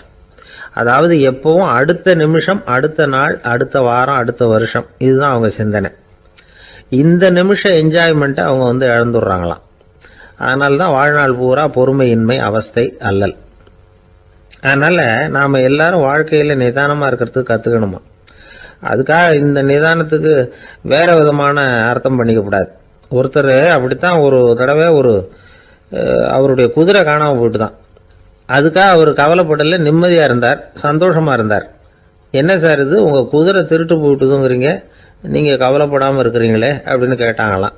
அதுக்கு அவர் சொல்லியிருக்கார், நல்ல வேலை சார், கட்டியிருந்த குதிரை காணாமல் போயிருக்குது. நான் அது மேலே உட்காந்துருக்கிற சமயம் அது காணாமல் போயிருந்ததுன்னா, திருட்டு போயிருந்ததுன்னா நானும் சேர்ந்துல காணாமல் போயிருப்பேன் அப்படின்னாராம். எவ்வளவு நிதானமான ஆள் பாருங்க. ஒரு நாள் காலை நேரம் ஒரு குரு படுக்கையை விட்டு எழுந்திருக்கிறார். உடனே சீடர்களை பார்த்து எல்லாரும் இப்படி வாங்கங்கிறார். எல்லாரும் வர்றாங்க வேகமாக. என்னங்க வேணும் உங்களுக்கு அப்படிங்கிற மாதிரி எல்லாரும் குருவை பார்த்தாங்க பயபக்தியோட. குரு அந்த சீடர்களை பார்த்து, இதை பாருங்க, இப்போ நான் ஒரு சிக்கலான விவகாரத்தில் மாட்டிக்கிட்டு இருக்கிறேன். அதை நீங்கள் தீர்த்து வச்சா நல்லதுன்னார். சீடர்களுக்கு ஒன்றும் புரியல. என்ன இது இவர் இப்படி சொல்கிறாரு, நமக்கு உள்ள எல்லா விவகாரங்களையும் தீர்த்து வைக்கிறவர் நம்ம குருநாதர், அவருடைய விவகாரத்தை நாம் தீர்த்து வைக்கிறதா, ஆச்சரியமாக இருக்குதே, குருநாதருக்கே சிக்கலா அப்படின்னு யோசனை பண்ண ஆரம்பித்தாங்க. இருந்தாலும் ரொம்ப பணிவாக கேட்டாங்க, சுவாமி உங்களுக்கே சிக்கலா, இந்த உலகத்து சிக்கல்களுக்கும் சிரமங்களுக்கும் அப்பாற்பட்டவர் அல்லவா தாங்கள், அப்படிப்பட்ட உங்களுக்கு சிக்கல்னா அது எப்படி அப்படின்னாங்க. எனக்கு ஏற்பட்டிருக்கிற சிக்கல் அவ்வளவு பெருசு, ரொம்ப பெரிய விவகாரம் அது அப்படின்னார் குரு. கொஞ்சம் விவரமாக சொல்லுங்க அப்படின்னாங்க இவங்க. இப்போ அந்த குரு விவரத்தை சொன்னார். அதாவது நேற்று ராத்திரி நான் ஒரு கனவு கண்டேன். அந்த கனவுல நான் ஒரு பட்டாம்பூச்சியாக மாறிட்டேன். அப்படி மாறி ஒவ்வொரு மலராக பறந்து போய் உட்காந்து தேன் சாப்பிட்டேன் அப்படின்னார். சீடர்கள் இதை கேட்டதும் ரொம்ப திகைச்சு போயிட்டாங்க. என்ன இது, இது ஒரு பெரிய பிரச்சனையா, ஒரு சாதாரண கனவு கண்டதுக்காகவா இந்த காலை வேளையில் நம்மளையெல்லாம் குருநாதர் இவ்வளவு அவசரமாக கூப்பிட்டுருக்கார் அப்படின்னு நினைச்சாங்க. இருந்தாலும் கேட்டாங்க, இதில் என்ன சிக்கல் சுவாமி, கனவுங்கிறது எல்லாருக்கும் வரத்தானே செய்யும் அப்படின்னார் ஒரு சீடர். சீடர்களே, பிரச்சனை அது இல்லை. நான் இன்னைக்கு காலையில் கண்ணு முழிச்சு பார்த்தப்போ நான் நானாக மறுபடியும் மாறிட்டேங்கிறத தெரிஞ்சுக்கிட்டேன். இதில் சிக்கல் என்னன்னா, இப்போ அந்த பட்டாம்பூச்சி தான் நானா ஆயிட்டதாக கனவு கண்டுகிட்டு இருக்கா அப்படிங்கிறது தான். ஒரு மனுஷன் பட்டாம்பூச்சி ஆகிறதாக கனவு காண முடியுங்கிறப்போ அந்த பட்டாம்பூச்சியும் மனுஷன் ஆகிறதாக கனவு காண முடியும் இல்லையா? இப்போ எனக்கு யதார்த்த நிலை தெரியணும், எது நிஜம்னு தெரியணும். நேற்று ராத்திரி நான் கண்டது கனவா, அல்லது இது பட்டாம்பூச்சி கண்டுகிட்டு இருக்கிற கனவா? இதுதான் குரு கேட்ட கேள்வி. இதை கேட்டதும் சீடர்கள் ரொம்ப குழம்பி போயிட்டாங்க. சுவாமி, இது வரைக்கும் நாங்கள் தூங்குறப்ப பார்க்கறது கனவுன்னும் மூழ்கிட்டு இருக்கிறப்ப பார்க்கறது நனவுன்னு நம்பிக்கிட்டு இருக்கிறோம். இப்போ எங்களை ரொம்ப குழப்பிட்டீங்க, இதுக்கு பதில் சொல்ல எங்களுக்கு சக்தி இல்லை அப்படின்னு சொல்லிவிட்டாங்களாம். அதுக்கப்புறம் அந்த குரு சொன்னாராம், நினைவு தான் முக்கியமான அம்சம். முடிவு கட்டம்னா பகலின் நினைவுகளை விட இரவின் கனவுகளே ரொம்ப உண்மை. ஒருத்தன் தூங்க போனால் தூங்கிக்கிட்டே இருந்தா அவன் காணும் கனவு பொய்ங்கிறத அவன் உணர மாட்டான். ஒவ்வொரு கனவும் காணும் பொழுது அது ரொம்ப உண்மையாக தான் தெரியுது. ஒரு கனவு கூட உண்மை இல்லைன்னு கனவுல தோன்றுவதே இல்லை அப்படின்னார் குரு. அகில வாழ்வு அத்தனையும் சொற்பனம் கண்டாய் அப்படிங்கிறார் தாயுமானவர். ஆகையினால நம்ம கனவுலேருந்து நாம் என்னைக்கு முழிச்சிக்க போகிறோம் அப்படிங்கிறது தான் ஒரு முக்கியமான கேள்வி. ஒருத்தர் வந்தார், காலில் கட்டோடு வந்தார். என்னங்க காலில் கட்டுன்னு? சார், நேற்று ராத்திரி தூக்கத்தில் எங்கள் வீட்டு கூரையில் ஏணியை சாத்தி வச்சு இறங்கினப்போ வழுக்கி விழுந்து காலை உடச்சிக்கிட்டேன்னார். உங்கள் வீட்டில் தான் ஏணியே கிடையாது சார் அப்படின்னு. உண்மைதான் சார், நான் கீழே விழுந்து முழிச்சுக்கிட்டதுக்கு அப்புறம் தானே ஏணி இல்லைங்கிறது எனக்கு ஞாபகம் வந்தது அப்படின்னார். எனக்கு அதிர்ஷ்டமே இல்லை சார் அப்படின்னார் ஒருத்தர். ஏன் அப்படி சொல்றீங்கன்னு கேட்டோம். வியாபாரம் பண்ணலாம்னு ஒரு கடை வச்சேன், வேண்டிய போட்டவங்க கூட என் கடையில் எதுவும் வாங்க மாட்டேங்கிறான், எல்லாரும் அடுத்த கடைக்கு தான் போகிறான் அப்படின்னு சொல்லி ரொம்ப அழுத்துக்கிட்டார். இதுக்கு போய் அதிர்ஷ்டம் இல்லைன்னு சொல்லாதீங்க, வாடிக்கையாளர்களை கவர்றது எப்படிங்கிறது உங்களுக்கு தெரியல, அதுதான் குறை அப்படின்னும். சார், உங்களுக்கு தெரிஞ்ச அந்த ரகசியத்தை எனக்கும் கொஞ்சம் சொல்லி கொடுங்களேன் அப்படின்னார். சரி, உங்கள் காதை இப்படி கொடுங்க அப்படின்னு சொல்லி அது சம்பந்தமாக பெரிய வல்லுநர்கள் சொல்லியிருக்கிற கருத்துக்களை அவர்கிட்ட சொல்ல ஆரம்பித்தோம். அதாவது இந்த வாடிக்கையாளர்களை கவர்றதுக்கு வல்லுநர்கள் பல ஆலோசனைகளை ஏற்கனவே சொல்லி வச்சிருக்கிறாங்க. அது சம்பந்தமாக அனுபவப்பட்டவங்க, அதை தெரிஞ்சு வச்சுக்கணும். அதாவது கடை வச்சிருக்கிறவங்க எல்லாரும் இதை கொஞ்சம் காதில் வாங்கி வச்சுக்கணும். எதை இப்போ சொல்ல போகிறத. எப்பவும் பணத்தை சம்பாதிக்கிறதுலேயே குறியாக இருக்கக்கூடாதான். அதை விட முக்கியமாக நீங்கள் சம்பாதிக்க வேண்டியது வாடிக்கையாளர்களுடைய மன நிறைவு. வர்றவங்க திருப்தியோடு போகணும், அது முக்கியம். அதில் கவனமாக இருக்கணும். கடைக்கு வர்ற ஒருத்தர் ஏதாவது ஒரு குறை சொல்கிறாருன்னு வச்சுங்க, அதை அலட்சியப்படுத்தக்கூடாது. ரொம்ப அக்கறையோடு அதை காது கொடுத்து கேட்கணும். அப்படியா சார், அதை நான் அவசியம் கவனிக்கிறேன் அப்படின்னு சொல்லணும். ஒருத்தர் வரார், சார் நேற்றுக்கு உங்கள் கடையில் இதை நான் வாங்கிட்டு போனேன், வீட்டில் இது வேணான்னு சொல்லிவிட்டாங்க, அது திருப்பி கொடுக்கறதுக்காக தான் வந்திருக்கிறேன் அப்படின்னு சொல்லி திருப்பி கொடுக்குறார். உடனே நீங்கள் முகம் சுளிக்கக்கூடாது, எரிச்சல் படக்கூடாது. வழக்கம் போல நிதானமா முகமலர்ச்சியோட அதை திருப்பி வாங்கிக்கணும். இவ்வளவு ரூபாய்க்கு சாமான் வாங்கினா இந்த ஸ்பூன் அன்பளிப்பு, இப்படி ஏதாவது கொடுக்கலாம். பண்டிகை காலங்கள்லேயும் பொருள்கள் வாங்குறவங்களுக்கு இப்படி ஏதாவது பொருத்தமா ஒரு அன்பளிப்பு கொடுக்கலாம். நீங்க கொடுக்கறது ஒரு சர்வசாதாரணமான பொருளா இருந்தா கூட அது வாங்குற ஒரு மனசுல ஒரு மகிழ்ச்சியை ஏற்படுத்தும். எதுவும் உங்களால கொடுக்க முடியலன்னா உங்க முகம் நிறைஞ்ச சிரிப்பையாவது கொடுங்க, அது போதும். உங்க கடையில் இல்லாத ஒரு பொருளை வாடிக்கையாளர் வந்து கேட்கிறார், உடனே இல்லைன்னு முகத்தில் அடிச்சது மாதிரி சொல்லிடக்கூடாது. கொஞ்சம் உட்காருங்க சார் அப்படின்னு சொல்லி உங்க பணியாளர் யாரையாவது அனுப்பி வெளியில இருந்து வாங்கிட்டு வர சொல்லி அவர்கிட்ட கொடுக்கலாம். சில பேர் உங்க கடைக்கு வரும்பொழுது அவங்க வீட்டு குழந்தைகளையும் கூப்பிட்டுக்கிட்டு வர்றாங்கன்னு வைங்க. நீங்க என்ன செய்யணும்னா அந்த குழந்தைகளை முதல்ல கவனிக்கணும். அது கண்ணத்தை கிள்ளணும், அதுகிட்ட விளையாடணும், அதுக்கு ஏதாவது மிட்டாய் பிஸ்கட் எதையாவது கொடுத்து அது கவனத்தை கவரணும். அதுக்கப்புறம் பெரியவங்களை கவனிக்கலாம். உங்க கடையில வேலை செய்யற பணியாளர்கள் சுத்தமா இருக்கணும். சிரிச்ச முகம், சுறுசுறுப்பு, இது ரெண்டும் அவங்களுக்கு தேவை. அழுது வடிஞ்சிக்கிட்டு இருக்கக்கூடாது. அப்புறம் இன்னொரு விஷயம், அதிகமா பொருள் வாங்குற ஒருத்தர்கிட்ட அதிக மரியாதையாகவும் குறைச்சலா பொருள் வாங்குறவர்கிட்ட வேற விதமாகவும் நடந்துக்க கூடாது. எல்லாருக்கிட்டையும் சமமா நடந்துக்கணும். 5 ரூபாய்க்கு வாங்கினாலும் சரி, 500 ரூபாய்க்கு வாங்கினாலும் சரி, அவங்க கிட்ட நீங்க காட்டுற மரியாதையில வித்தியாசம் இருக்கக்கூடாது. எல்லாத்துக்கும் மேல உங்க கடையில ஒரு பொருள் வாங்கினா அது உண்மையானதா இருக்கும், தரமுள்ளதா இருக்கும் அப்படிங்கிற நினைப்பு ஜனங்களுக்கு வரணும். அதனால தரமான பொருளையே நீங்க உங்க கடையில வச்சிருக்கணும். இது வரைக்கும் நான் சொன்னதையெல்லாம் கவனத்துல வச்சுக்கிட்டு நீங்க கடையை ஆரம்பிச்சீங்கன்னா வியாபாரம் பிச்சுக்கிட்டு போகும். அப்படி போகலன்னா அதுக்கப்புறம் கேளுங்க. ஏன்னா இந்த யோசனைகள்லாம் அனுபவப்பட்டவங்க சொல்லியிருக்கிற யோசனைகள். இந்த யோசனைகள்ல நீங்க எச்சரிக்கையா இருக்க வேண்டிய ஒரு விஷயம் உண்டு. அது என்னங்கிறதையும் தெரிஞ்சு வச்சுக்கிறது நல்லது. என்னுடைய நண்பர் ஒருத்தர் வந்தார். சார், உங்க யோசனையை கேட்டதுனால நான் ஒரு அறை வாங்கினது தான் மிச்சம்னார். என்ன ஆச்சுன்னு கேட்டேன். எங்க கடைக்கு ஒரு பெரிய அம்மா குழந்தைய தூக்கிட்டு வந்தாங்க சார். உங்க யோசனைப்படி அந்த குழந்தையோட கண்ணத்தை கிள்ளணும்னு முயற்சி பண்ணினேன். திடீர்னு அந்த நேரம் பார்த்து அந்த குழந்தை தலையை குனிஞ்சுக்கிட்டுது. என் கை குழந்தையோட கண்ணத்துக்கு பதிலா அது தூக்கிட்டு வந்தவங்க கண்ணத்தை கிள்ளிவிட்டுது. அதுதான் அப்படி ஆயிட்டுது அப்படின்னார் கண்ணத்தை தடவிக்கிட்டே. திபேத் நாட்டுல புத்த மடாலயங்கள் நிறைய உண்டு. அதுக்கு ஒரு தலைமையகமும் உண்டு. அது இந்த திபேத் தலைநகரம் லாசாவில் இருக்குது. ரொம்ப காலத்துக்கு அப்பால அதை பற்றியெல்லாம் நிறைய விவரங்கள் எழுதி வச்சிருக்கிறாங்க. அது இப்போவும் நமக்கு கிடைக்குது. அதாவது ரொம்ப தூரத்துக்கு அந்தாண்ட மலைகளுக்கு நடுவில் ஒரு கிளை மடாலயம். அந்த மடத்தின் தலைவருக்கு வயசாயிட்டு தான். அதனால தலைமை பொறுப்பை வேற ஒருத்தர்கிட்ட ஒப்படைக்கலாம் அப்படின்னு முடிவு பண்ணாராம். உடனே ஒரு லாமாவை கூப்பிட்டார். அவர் மூலமா தலைமை மடாலயத்துக்கு செய்தி அனுப்புனார், பொருத்தமான வாரிசு ஒருத்தரை அனுப்பி வைக்கும்படியாக. அந்த வாலிப லாமா புறப்பட்டார். காடு மேடெல்லாம் நடந்து போறார். ரொம்ப நாள் கழிச்சு தலைமை பீடத்தை அடைஞ்சார். தலைமை குரு கிட்ட விவரத்தை சொன்னார். தகுதியான ஒருத்தரை அனுப்பி வச்சா அழைச்சிட்டு போறேன் அப்படின்னார். சரி, நாளைக்கு காலையில் நீங்க அவங்க எல்லாரையும் அழைச்சிட்டு போகலாம்னார் அவரு. அவங்க எல்லாரையுமா?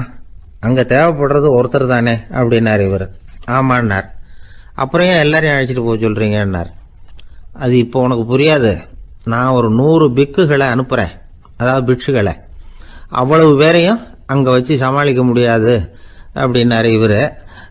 இருந்தாலும் இப்ப அந்த தலைமை குரு என்ன சொன்னார்னா, அதை பத்தி கவலைப்படாத, நான் 100 பேரை அனுப்புறேன். அதுல 99 பேர் வழியிலேயே காணாம போடுவாங்க, ஒருத்தன் மட்டும்தான் வருவான். அவனும் அங்க சேர்ந்துட்டானா நீ ரொம்ப கொடுத்து வச்சவன் அப்படின்னார். இவருக்கு ஒன்றும் புரியல. இருந்தாலும் மறுநாள் அந்த வாலிப லாமா 100 பேரை அழைச்சிக்கிட்டு புறப்பட்டார். போற வழியிலேயே பல பேர் அங்கங்க பிச்சுக்கிட்டு போயிட்டாங்க. அவர் சொன்னது மாதிரியே. வழியில அவங்க ஊர்கள் இருந்தது தான் காரணம். அப்பா அம்மாவை பார்த்துட்டு வரேன் அப்படின்னு கொஞ்சம் பேர் போனாங்க. சொந்த பந்தத்தை பார்த்துட்டு வரேன் அப்படின்னு கொஞ்சம் பேர். ஒரு வாரம் ஆச்சு. இப்ப மிஞ்சினது 10 பேர் தான். வழியில ஒரு நகரம். அங்க சில பிட்சுக்கள் சந்திச்சாங்க. எங்க மடத்து தலைவர் இறந்துட்டார், உங்கள யாராவது ஒருத்தர் எங்களுக்கு தலைவராக முடியுமா அப்படின்னு கேட்டாங்க. 10 பேரும் தயார். அதுல ஒருத்தரை அழைச்சிட்டு அவங்க போயிட்டாங்க. இன்னொரு ஊர்ல சில பேர் வந்தாங்க, வழி மறிச்சாங்க. நில்லுங்க, எங்க மன்னர் மகளுக்கு திருமணம், அதை நடத்தி வைக்க 3 லாமாக்கள் தேவை அப்படின்னாங்க. இப்படி கொஞ்சம் கொஞ்சமா எல்லாரும் காலி. கடைசியில 2 பேரும் மிஞ்சினாங்க. அங்க ஒரு இளம்பெண் எதிரில் வந்தா. எங்கள் அப்பா வேட்டைக்கு போயிருக்கிறாரு, இன்னும் திரும்பி வரல. வீட்டில் வேற யாரும் இல்லை, தனியாக இருக்க பயமாக இருக்கு. யாராவது ஒருத்தர் எனக்கு துணையாக இருக்கணும் அப்படின்னு கேட்டுக்கிட்டா. எங்கள் 2 பேரில் நீயே ஒருத்தரை தேர்ந்தெடுத்துக்கோ, இல்லைன்னா எங்களுக்குள்ள சண்டை வந்துடும் அப்படின்னாங்க. இப்போ மிஞ்சினவர் ஒருத்தர், அவருக்கும் ஒரு சோதனை வந்தது. ஒரு தர்க்கவாதி எதிரில் வந்தான், உன்னோட வாதம் பண்ணணும்னா. இவனோட வாதம் பண்ணுறேன், அது முடிய ரொம்ப காலம் ஆகலாம். தர்க்கத்தில் நான் ஜெயிச்சா அங்கே வரேன், இல்லைன்னா இவருடைய சீடனை ஆயிடுவேன் அப்படின்னார் அவர். கடைசியாக அழைக்க வந்த வாலிபலாமா மட்டும் வெறும் கையோடு திரும்பி போனார். அங்கே இருந்த வயசான மடாதிபதி கேட்டார், எத்தனை பேர் அங்கேருந்து புறப்பட்டீங்கன்னார். என்னையும் சேர்த்து 101ன்னார் அவர். நல்லது, நீயாவது திரும்பி வந்திய, அதுதான் எனக்கு போதும்.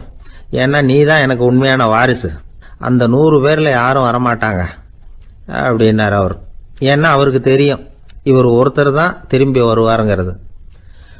திபேத்தில் ஒரு பழங்கால பழமொழி உண்டாம், 100 பேர் செல்லலாம், எப்பொழுதாவது ஒருவன் அபூர்வமாக அடைய வேண்டிய இடத்தை அடைவான். இதுதான் அந்த பழமொழி. ஒரு உன்னதமான இலக்கை அடையணும்னா அது அவ்வளவு சுலபமான காரியம் இல்லை. இந்த காலத்து மடாலயம் ஒன்று, அதில் ஒரு தலைவர், அவருக்கு வயசாயிட்டுது, தனக்கு ஒரு வாரிசை நியமிக்கணும் அப்படின்னு ஆசைப்பட்டார். ரொம்ப கஷ்டப்பட்டு ஒருத்தரை பிடிச்சார், தனக்கு வாரிசா நியமிச்சுட்டு அவர் சமாதி ஆயிட்டார். புதுசாக பொறுப்பேற்றுக்கிட்டவர் அப்படியே உட்காந்துருந்தார். அவரை தேடிட்டு பத்திரிகை நிருபர்கள்லாம் வந்தாங்க, கேட்டாங்க. அவர் உங்கள் பொறுப்பில் அவர் பெரியவர் விட்டுட்டு போன இது எவ்வளவு சுமாராக தேரும், எவ்வளவு விட்டுட்டு போனார் அப்படின்னு கேட்டிருக்கிறாங்க.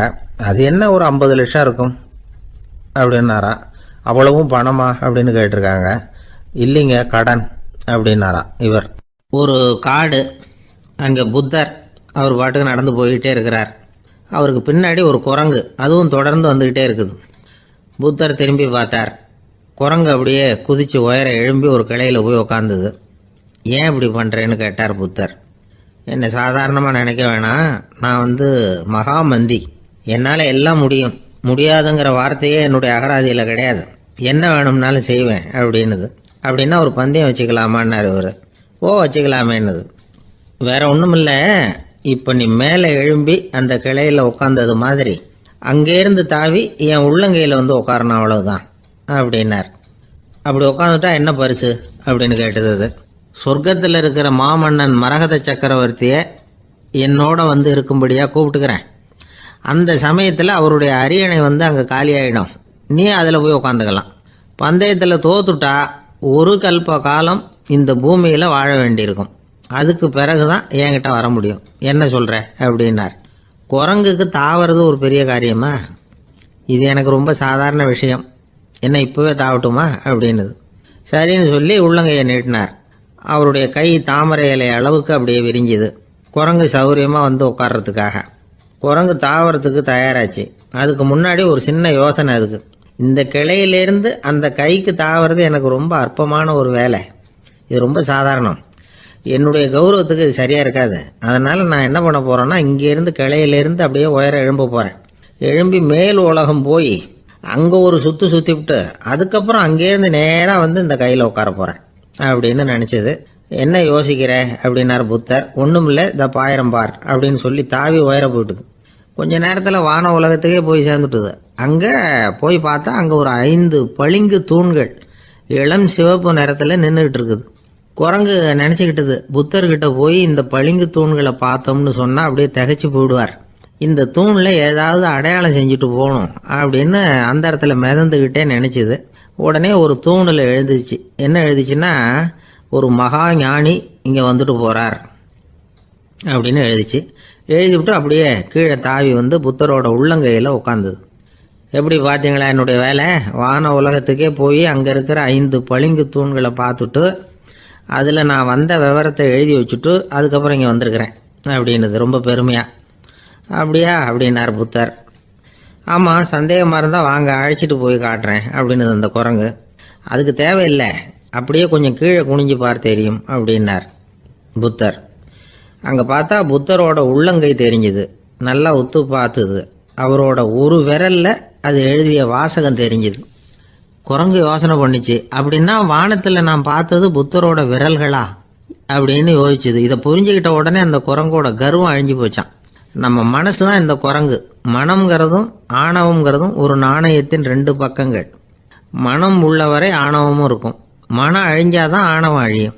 மனம் அழிய வேண்டும் அப்படின்னு பெரியவங்க சொல்றது இந்த அர்த்தத்தில் தான். நம்ம ஆளுங்க சவால் விடுறதெல்லாம் வேற மாதிரி. ஒருத்தன் ஒரு வாய்க்காலை தாண்டுறேன்னு பந்தயம் கட்டி தாண்ட முடியாமல் வாய்க்காலில் விழுந்து காலை உடச்சிக்கிட்டு கட்டு போட்டுக்கிட்டு வந்தான். ஏண்டா அப்படின்னு கேட்டாங்க. நான் பந்தயம் கட்டின நேரம் சரியில்லை அப்படின்னா. எப்படிறான்னு கேட்டிருக்காங்க. வாய்க்காலில் தண்ணி இருக்கிற நேரமாக பார்த்து பந்தயம் கட்டியிருக்கணும் அப்படின்னா. ஒரு ஊரில் ஒரு ஆள் இருந்தான். அவனுக்கு ஒரே ஒரு மகள். அவளை நல்ல இடத்துல கட்டி கொடுக்கணும்னு ஆசைப்பட்டான். அதுக்காக மாப்பிள்ளை தேடிக்கிட்டு இருந்தான். அவன் கொஞ்சம் வசதியான ஆள். அதனால் நிறைய பேர் வந்தாங்க. இருந்தாலும் ஒரு நல்ல குணமுள்ள மாப்பிள்ளையாக இருக்கணும் அவன் எதிர்பார்த்தான். அப்படி இருக்கணும்னு தொடர்ந்து முயற்சி பண்ணான். கடைசியாக ஒரு 3 பேர் கிடைச்சாங்க. அந்த 3 பேரில் யாரை தேர்ந்தெடுக்கிறது, இதுதான் அவனுக்கு வந்த குழப்பம். இந்த நிலைமையில் ஒரு பெரியவரை தேடி போனான். அவர்கிட்ட தன்னுடைய பிரச்சனையை சொன்னான். அவர் கொஞ்சம் யோசனை பண்ணார். அதுக்கப்புறம் 3 பேரையும் கூப்பிட்டார். இதை பாருங்கப்பா, உங்கள் 3 பேருக்கும் 3 மாத கால அவகாசம் தர்றேன். நீங்கள் இப்போ போகலாம். 3 மாதம் கழித்து திரும்பி வரலாம். அப்படி வரும்பொழுது இந்த 3 மாத காலத்தில் நீங்கள் செஞ்ச நல்ல காரியம் ஏதாவது ஒன்று சொல்லணும். அதை வச்சு உங்களில் ஒருத்தரை நாங்கள் தேர்ந்தெடுத்துக்கிறோம் அப்படின்னு சொன்னாராம். 3 பேரும் சரின்னு சொல்லிவிட்டு திரும்பி போயிட்டாங்க. 3 மாதம் ஆச்சு. அதுக்கப்புறம் ஒரு நாள் திரும்பி வந்தாங்க. அவர் அவங்கள கூப்பிட்டு உட்கார வச்சார். அப்புறம் கேட்டார், இப்போ சொல்லுங்கள், இந்த 3 மாத காலத்தில் நீங்கள் செஞ்சுருக்கிற ஏதாவது ஒரு நல்ல காரியத்தை சொல்லுங்க அப்படின்னார். முதல்ல ஒருத்தன் எழுந்திரிச்சு நின்னான். ஐயா, எங்கள் அப்பா இறந்த பிறகு அவரோட கணக்கு வழக்குகளை எடுத்து பார்த்துக்கிட்டு இருந்தேன். அவர் ஒரு வியாபாரிகிட்ட 10,000 ரூபா கடன் வாங்கியிருக்கிறதாக எழுதியிருந்தார். அந்த வியாபாரியும் இப்போ உயிரோடு இல்லை. இருந்தாலும் அந்த வியாபாரியோட மகனை தேடி கண்டுபிடிச்சேன். கணக்கு புத்தகத்தை காட்டினேன். உங்கள் அப்பா கிட்ட 10,000 ரூபா கடன் வாங்கியிருக்கிறதாக இதை எழுதியிருக்கிறார். அதனால் அதை திருப்பி கொடுக்கறதுக்காக வந்திருக்கிறேன். இந்தாங்க அந்த பணம் அப்படின்னு சொல்லி கொடுத்துட்டு வந்துட்டேன் அப்படின்னு நானும். இதை பெரியவர் கவனமாக கேட்டுக்கிட்டார். அதுக்கப்புறம் 2வது இளைஞன் எழுந்திரிச்சான். ஐயா, நான் போன மாதம் ஒரு நாள் ராத்திரி வேளையில் ஒரு காட்டுப்பாதை வழியாக எங்கள் ஊருக்கு போய்கிட்டு இருந்தேன். அந்த சமயத்தில் அந்த வழியாக வந்துக்கிட்டு இருந்த ஒரு வழிப்போக்கர்கிட்ட 4-5 திருடர்கள் வம்பு வளர்த்து அவர்கிட்ட இருந்த பொருளை எல்லாம் கொள்ளையடிச்சிக்கிட்டு இருந்தாங்க. நான் உடனே ஒரு குச்சியை எடுத்துகிட்டு ஓடினேன். அந்த திருடர்களை அடித்து விரட்டினேன். பொருளை எல்லாம் மீட்டு அந்த வழிப்போக்கர்கிட்ட ஒப்படைச்சேன். அவரை பத்திரமா அழைச்சிக்கிட்டு போய் அவர் வீட்டில் விட்டுட்டு வந்தேன் அப்படின்னு நானும். இதையும் பெரியவர் கவனமாக கேட்டுக்கிட்டார். அடுத்தபடியாக 3வது இளைஞன் எழுந்திரிச்சான். ஐயா, போன மாதம் ஒரு நாள் நான் ஒரு மலைப்பாதை வழியாக போய்கிட்டு இருந்தேன். மலைப்பாதை விளிம்பில் ஒரு மதகு கட்டை, அது மேலே ஒரு ஆள் படுத்து தூங்கிட்டு இருந்தான். அந்த பக்கம் தவறி உருண்டு விழுந்திருந்தான்னா அதில் பாதாளம். அது மலையடி வாரத்தில் போய் தான் விழணும். அவ்வளவு பள்ளம். அது தெரியாமல் அவன் பாட்டுக்கு தூங்கிட்டு இருந்தான். நான் உடனே அவன்கிட்ட ஓடி போய் குனிஞ்சு அவன் முகத்தை பார்த்தேன். அப்போ தான் புரிஞ்சுது, அவன் ஏற்கனவே எனக்கு தெரியும். அவனை எனக்கு நிறைய கெடுதல் பண்ணியிருக்கிறான், இடைஞ்சல் கொடுத்தவன். இருந்தாலும் ஐயோ பாவம்னு நினச்சி அவனை எழுப்பி பாதுகாப்பாக வேற ஒரு இடத்துல படுக்க வச்சுட்டு வந்தேன் அப்படின்னு நானும். பெரியவர் இதையும் கேட்டுக்கிட்டார். அதுக்கப்புறம் அவங்க 3 பேரையும் பார்த்து, நீங்கள் போகலாம், நாங்கள் யோசித்து முடிவு பண்ணி உங்களுக்கு சொல்லி அனுப்புகிறோம் அப்படின்னாராம். அந்த இளைஞர்கள் புறப்பட்டு போயிட்டாங்க. அதுக்கப்புறம் அந்த பெண்ணோட அப்பாவை பார்த்து சொன்னார், இந்த 3 பேருமே நல்ல பிள்ளைங்க தான், அதில் ஒன்றும் சந்தேகம் இல்லை. இருந்தாலும் இந்த 3 பேர் செஞ்ச செயல்களையும் ஒப்பிட்டு பார்க்க வேண்டியிருக்கு. முதல் இளைஞன் நேர்மைக்கு எடுத்துக்காட்டாக விளங்குறான். இந்த காலத்தில் இது மாதிரி இளைஞர்களை பார்க்கறது ரொம்ப கஷ்டம்தான். இருந்தாலும் அவன் கடமையை தான் செஞ்சான். 2வது இளைஞன் நல்ல வீரன், தைரியசாலி. ஒரு வீரன் எதை செய்யணுமோ அதைத்தான் இவன் செஞ்சான். இவன் ஒரு லட்சிய மனிதன். 3வது இளைஞன் தன்னுடைய பகைவனுக்கே உதவி செஞ்சிருக்கான். அவன் உயிரை காப்பாற்றியிருக்கிறான். பகைவனுக்கு அருள்வதுங்கிறது ஒரு சாதாரண மனுஷனால் செய்யக்கூடிய காரியம் இல்லை. பகையை மறக்கிறதும் பகைவனுக்கு அருள்வதும் தெய்வீக பண்புகள். அதனால் இவனையே உன்னுடைய மகளுக்கு ஏற்ற மாப்பிள்ளையா தேர்ந்தெடுக்கலாம் அப்படின்னு சொன்னாங்களாம். ஒரு நல்ல நாளில் அவங்களுக்கு திருமணம் நல்ல விதமாக நடந்து முடிஞ்சுதான். இது சுவாமி சின்மயானந்தர் சொல்லியிருக்கிற ஒரு கதை. இதிலேருந்து நாம் புரிந்து கொள்ள வேண்டிய ஒரு கருத்து, நமக்கு கெடுதல் பண்ணவங்களுக்கும் நாம் நல்லது செய்யணும். ஆனால் நடைமுறையில் அப்படி நம்மளால் செய்ய முடியறதில்ல. அதுதான் சிக்கல். நம்மால் ஒருத்தங்கிட்ட கேட்டேன், ஏண்டா உன்னுடைய பகைவன் ஒருத்தன் அது மாதிரி ஒரு மலைப்பாதை மதகு கட்டையில் படுத்திருந்தா உடனே நீ என்ன நினைப்ப அப்படின்னு கேட்டோம். இது ஒரு அருமையான சந்தர்ப்பம்னு நினைப்பேன் அப்படின்னா. எதுக்குன்னு கேட்டோம். அவனை அந்த பக்கமாக உருட்டி கீழே தள்ளுறதுக்கு அப்படின்னா. ஒரே ஒரு ஊரில் ஒரு பாதிரியார் இருந்தார். ரொம்ப நாள் சந்தோஷமாக வாழ்ந்தார். ஒரு நாள் அவர் மடத்து சமையல் அறையில் பாத்திரங்களை கழுவி துலக்கி சுத்தப்படுத்திக்கிட்டு இருந்தார். அந்த சமயத்தில் ஒரு தேவதூதன் அவர் முன்னாடி வந்து நின்னான். இவர் நிமிர்ந்து பார்த்தார். ஆண்டவர் என்னை உங்ககிட்ட அனுப்பியிருக்கிறார், பரலோகத்தில் வாசம் செய்யறதுக்கு உங்களுக்கு நேரம் வந்துட்டுது அப்படின்னு அந்த ஆள். ஆண்டவருக்கு என்னோட ஞாபகம் வந்ததுக்கு நன்றி. ஆனாலும் இப்போ இங்கே நீயே பாரு, எவ்வளவு பாண்டங்கள் பாக்கி இருக்கு, இவ்வளவையும் நான் சுத்தப்படுத்த வேண்டியிருக்கு. நான் நன்றி கெட்டவனாக இருக்க விரும்பலை. இந்த பணியை முடிக்கிற வரைக்கும் என்னுடைய பரலோக வாழ்வை தள்ளி வைக்க முடியுமா? நீ என்ன நினைக்கிற அப்படின்னு கேட்டார். தேவதூதன் தனக்கே உரிய விவேகத்தோட அன்போட பாதிரியாரை பார்த்தான். சரி, என்ன செய்யலாம்ங்கிறத அப்புறம் சொல்கிறேன் அப்படின்னு சொல்லிவிட்டு புறப்பட்டு போயிட்டான். ஒரு நாள் அந்த பாதிரியார் தோட்டத்தில் உள்ள களைகளை எல்லாம் ஒரு களை கொத்தியால் கொத்தி களை எடுத்துக்கிட்டு இருக்கிறார். அந்த சமயத்தில் இந்த தேவதூதன் மறுபடியும் அவர் முன்னாடி நிற்கிறான். பாதிரியார் பார்த்தார். இதை பாரு, இந்த தோட்டம் பூராவும் எவ்வளவு களை மண்டி கிடக்கு, பரலோகம் கொஞ்ச காலம் எனக்காக பொறுத்திருக்கலாம்னு நீ நினைக்கிறியா அப்படின்னு கேட்டார். தேவதூதன் சிரிச்சுக்கிட்டே மறுபடியும் மறைஞ்சிட்டான். மறுபடியும் அவர் களை எடுக்கிறது, தானிய களஞ்சியத்துக்கு வர்ணம் பூசுறது, இப்படிப்பட்ட வேலைகளில் ஈடுபட்டிருக்கார். இன்னொரு நாள் ஒரு மருத்துவமனையில் நோயாளிகளை கவனிச்சுக்கிட்டு ரொம்ப தீவிரமாக இருக்கிறார் அந்த பாதிரியார். ஒரு நோயாளியோட தாகத்துக்கு தண்ணீர் கொடுத்துட்டு நிமிர்ந்து பார்க்குறப்போ தேவதூதன் மறுபடியும் அவர் முன்னாடி நிற்கிறான். இந்த தடவை பாதிரியார் தன்னலமற்றவராக பேரன்பை காட்டக்கூடிய வகையில் தன்னுடைய 2 கைகளையும் உயர்த்தியபடி தேவதூதனின் கவனத்தை பிணியால் வாடக்கூடிய நோயாளிகளின் பக்கம் திருப்பினாராம். தேவதூதன் ஒன்றும் சொல்லலை, மறைஞ்சிட்டான். அன்னைக்கு சாயந்தரம் பாதிரியார் மடத்தில் உள்ள தன்னுடைய அறைக்கு போய் இளைப்பாறினார். யோசிச்சு பார்த்தார். தேவதூதனையும் தேவதூதனின் விருப்பத்தையும் பல நாள் தள்ளி போட்டு வந்ததையும் அவர் ரொம்ப நினச்சி பார்த்தார். திடீர்னு தான் முதுமை அடைகிறதையும் சோர்வு அடைகிறதையும் உணர்ந்தார். ஆண்டவரை நினைச்சார். ஆண்டவரே, உம்முடைய தூதனை மறுபடியும் என்கிட்ட அனுப்புனா நான் சந்திக்கிறதுக்கு ஆவலாக இருக்கேன் அப்படின்னு சொல்கிறப்பவே தேவதூதன் பக்கத்தில் நின்னான். பாதிரியார் நிமிர்ந்து பார்த்தார். நீ இப்போவே என்னை அழைச்சிக்கிட்டு போக விரும்பினா நான் பரலோகத்துக்கு வர்றதுக்கு தயாராக இருக்கேன்னார். தேவதூதன் அந்த பாதிரியாரை அன்போடவும் விவேகத்தோடவும் பார்த்து, நீங்கள் என் கூட பரலோகத்துக்கு வர்ற தயாராக இருக்கிறதா சொல்கிறீங்க, ஆனால் நீங்கள் இது வரைக்கும் வேற எங்கே இருந்ததா நினைக்கிறீங்க அப்படின்னு நானும். அப்படின்னா இது வரைக்கும் இருந்த இடம் தான் பரலோகம் அப்படிங்கிறத உணர்த்தியிருக்கிறான். பரலோகம்னா என்னன்னு புரிஞ்சுக்கிறதுக்கு இந்த சம்பவம் நமக்கு உதவியாக இருக்குது. தொண்டு செய்கிறத விட பெரிய செயல் வேற எதுவும் இருக்க முடியாது. அது நம்ம மனசுக்கு கொடுக்குற சுகத்தை வேற எதுவும் கொடுக்க முடியாது. நாம் தொண்டு செய்கிற இடம் தான் அந்த புண்ணிய இடம். ஆனால் இந்த காலத்துல எல்லாம் நாம் தொண்டு செய்யணும்னு நினச்சி ஏதாவது ஆரம்பித்தா கூட அதை ஒரு மாதிரியாக சுற்றி நின்று வேடிக்கை பார்க்க ஆரம்பிச்சிடுறாங்க. ஒரு பெரியவர் அப்படித்தான் ஒரு தொண்டு செஞ்சுக்கிட்டு இருந்தார். ஒரு கோவில் கட்டிக்கிட்டு இருந்தாங்க. அதில் ஒரு இடத்துல ஒரு பலகையை வச்சு ஆணி அடிக்கிற வேலையை செஞ்சுக்கிட்டு இருந்தார் அந்த பெரியவர். ஒரு சின்ன பையன் அதை ரொம்ப ஊக்கமாக அக்கறையாக கவனிச்சுக்கிட்டு இருந்தான். பெரியவர் இதை கவனித்தார். என்னப்பா பார்க்குற, உனக்கும் இது மாதிரி தொண்டு செய்யணும்னு ஆசையாக இருக்கா அப்படின்னு கேட்டார். அதுக்கு அந்த பையன் சொல்கிறான், அப்படி இல்லைங்க, நீங்கள் ஆணி அடிக்கிறப்போ கையில் சுத்தியால் அடிச்சுக்கிட்டா எப்படி துடிப்பீங்க, எப்படி கத்துவீங்கன்னு தெரிஞ்சுக்கிறதுக்காக அதை பார்க்கணும்னு ஆசை, அதுக்காக தான் காத்துக்கிட்டு இருக்கேன் அப்படின்னு நான். ஒருத்தர் சிகரெட்டும் கையுமா வந்தார். சார், இந்த புகைப்பிடிக்கிற பழக்கத்தை நிறுத்தி போடணும்னு தான் பார்க்குற முடியலன்னார். புகைப்பிடிக்கிறத நிறுத்துறது ரொம்ப சுலபம் சார் அப்படின்னார் இன்னொருத்தர். எப்படி சொல்கிறீங்கன்னு கேட்டார் அவர். நான் கூட ஏற்கனவே 10 தடவை அந்த பழக்கத்தை நிறுத்தி இருக்கிறேன் சார் அப்படின்னார் இவர். இதுலேருந்து என்ன தெரியுது?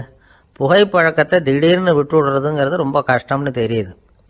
இருந்தாலும் இது சம்பந்தமான ஆராய்ச்சி, அனுபவம், இது ரெண்டையும் அடிப்படையாக வச்சு சில வழிமுறைகளை சொல்கிறாங்க. அதாவது புகைப்பிடிக்கிறத நிறுத்துறதுக்கு 10 வழிகள் உண்டு அப்படின்னு சொல்கிறாங்க. அது என்னங்கிறத தெரிஞ்சுக்கிட்டா உபயோகப்படுதான்னு பார்க்கலாமே.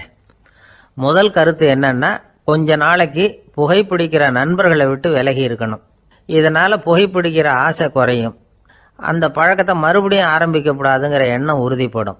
2வது கருத்து, புகைப்பிடிக்கிறதை எதிர்த்து தீவிரமாக பிரச்சாரம் செய்ய ஆரம்பிச்சிடணும். அது அடுத்தவங்களுக்கும் உபயோகப்படும், உங்களுக்கும் உபயோகப்படும். உங்கள் உள்ளுணர்வை அது தூண்டும், உங்களை உறுதி கொள்ள வைக்கும். மூன்றாவது கருத்து என்னன்னா, தினமும் 2 தடவை குளிக்கணும். எப்படி தெரியுமா? முதல்ல வெது வெதுப்பான தண்ணீர், அப்புறம் குளிர்ந்த தண்ணீர், இப்படி மாறி மாறி குளிக்கணுமா. 4வது கருத்து, உடற்பயிற்சிகள் செய்யணும். மூச்சு வாங்குற மாதிரியான பயிற்சிகள் ரொம்ப நல்லதான். பிராணாயாமம் அப்படிங்கிற மூச்சு பயிற்சி ரொம்ப நல்லதுங்கிறாங்க. அப்புறம் 5வது கருத்து, சாப்பாடு மிதமாக இருக்கணும், சீராக இருக்கணும். பச்சை காய்கறிகள், பழங்கள் சாப்பாட்டில் சேர்த்துக்கலாம். அடிக்கடி கொஞ்சம் கொஞ்சமாக சாப்பிட்டு ரத்தத்தில் சர்க்கரையின் அளவை பராமரிக்கணும். இது நரம்புகளை அமைதிப்படுத்தும். 6வது கருத்து என்னன்னா, ரொம்ப நேரம் பசியோடு இருக்கக்கூடாது. புகைப்பிடிக்கிறத நிறுத்த முயற்சி செய்யும் பொழுது எடை குறைப்பு நடவடிக்கைகளை மேற்கொள்ளக்கூடாது. 7வது கருத்து, காப்பி, தேநீர், மதுபானம், அப்புறம் போதைப் பொருள்கள் கலந்த உணவுகள் இதெல்லாம் வேணாம். புகைப்பிடிக்கிறத அதெல்லாம் ஊக்கப்படுத்தும். கடுகு, மிளகு, அப்புறம் காரமான பொருள்களை தவிர்க்கணும். உப்பு அளவை குறைக்கணும்.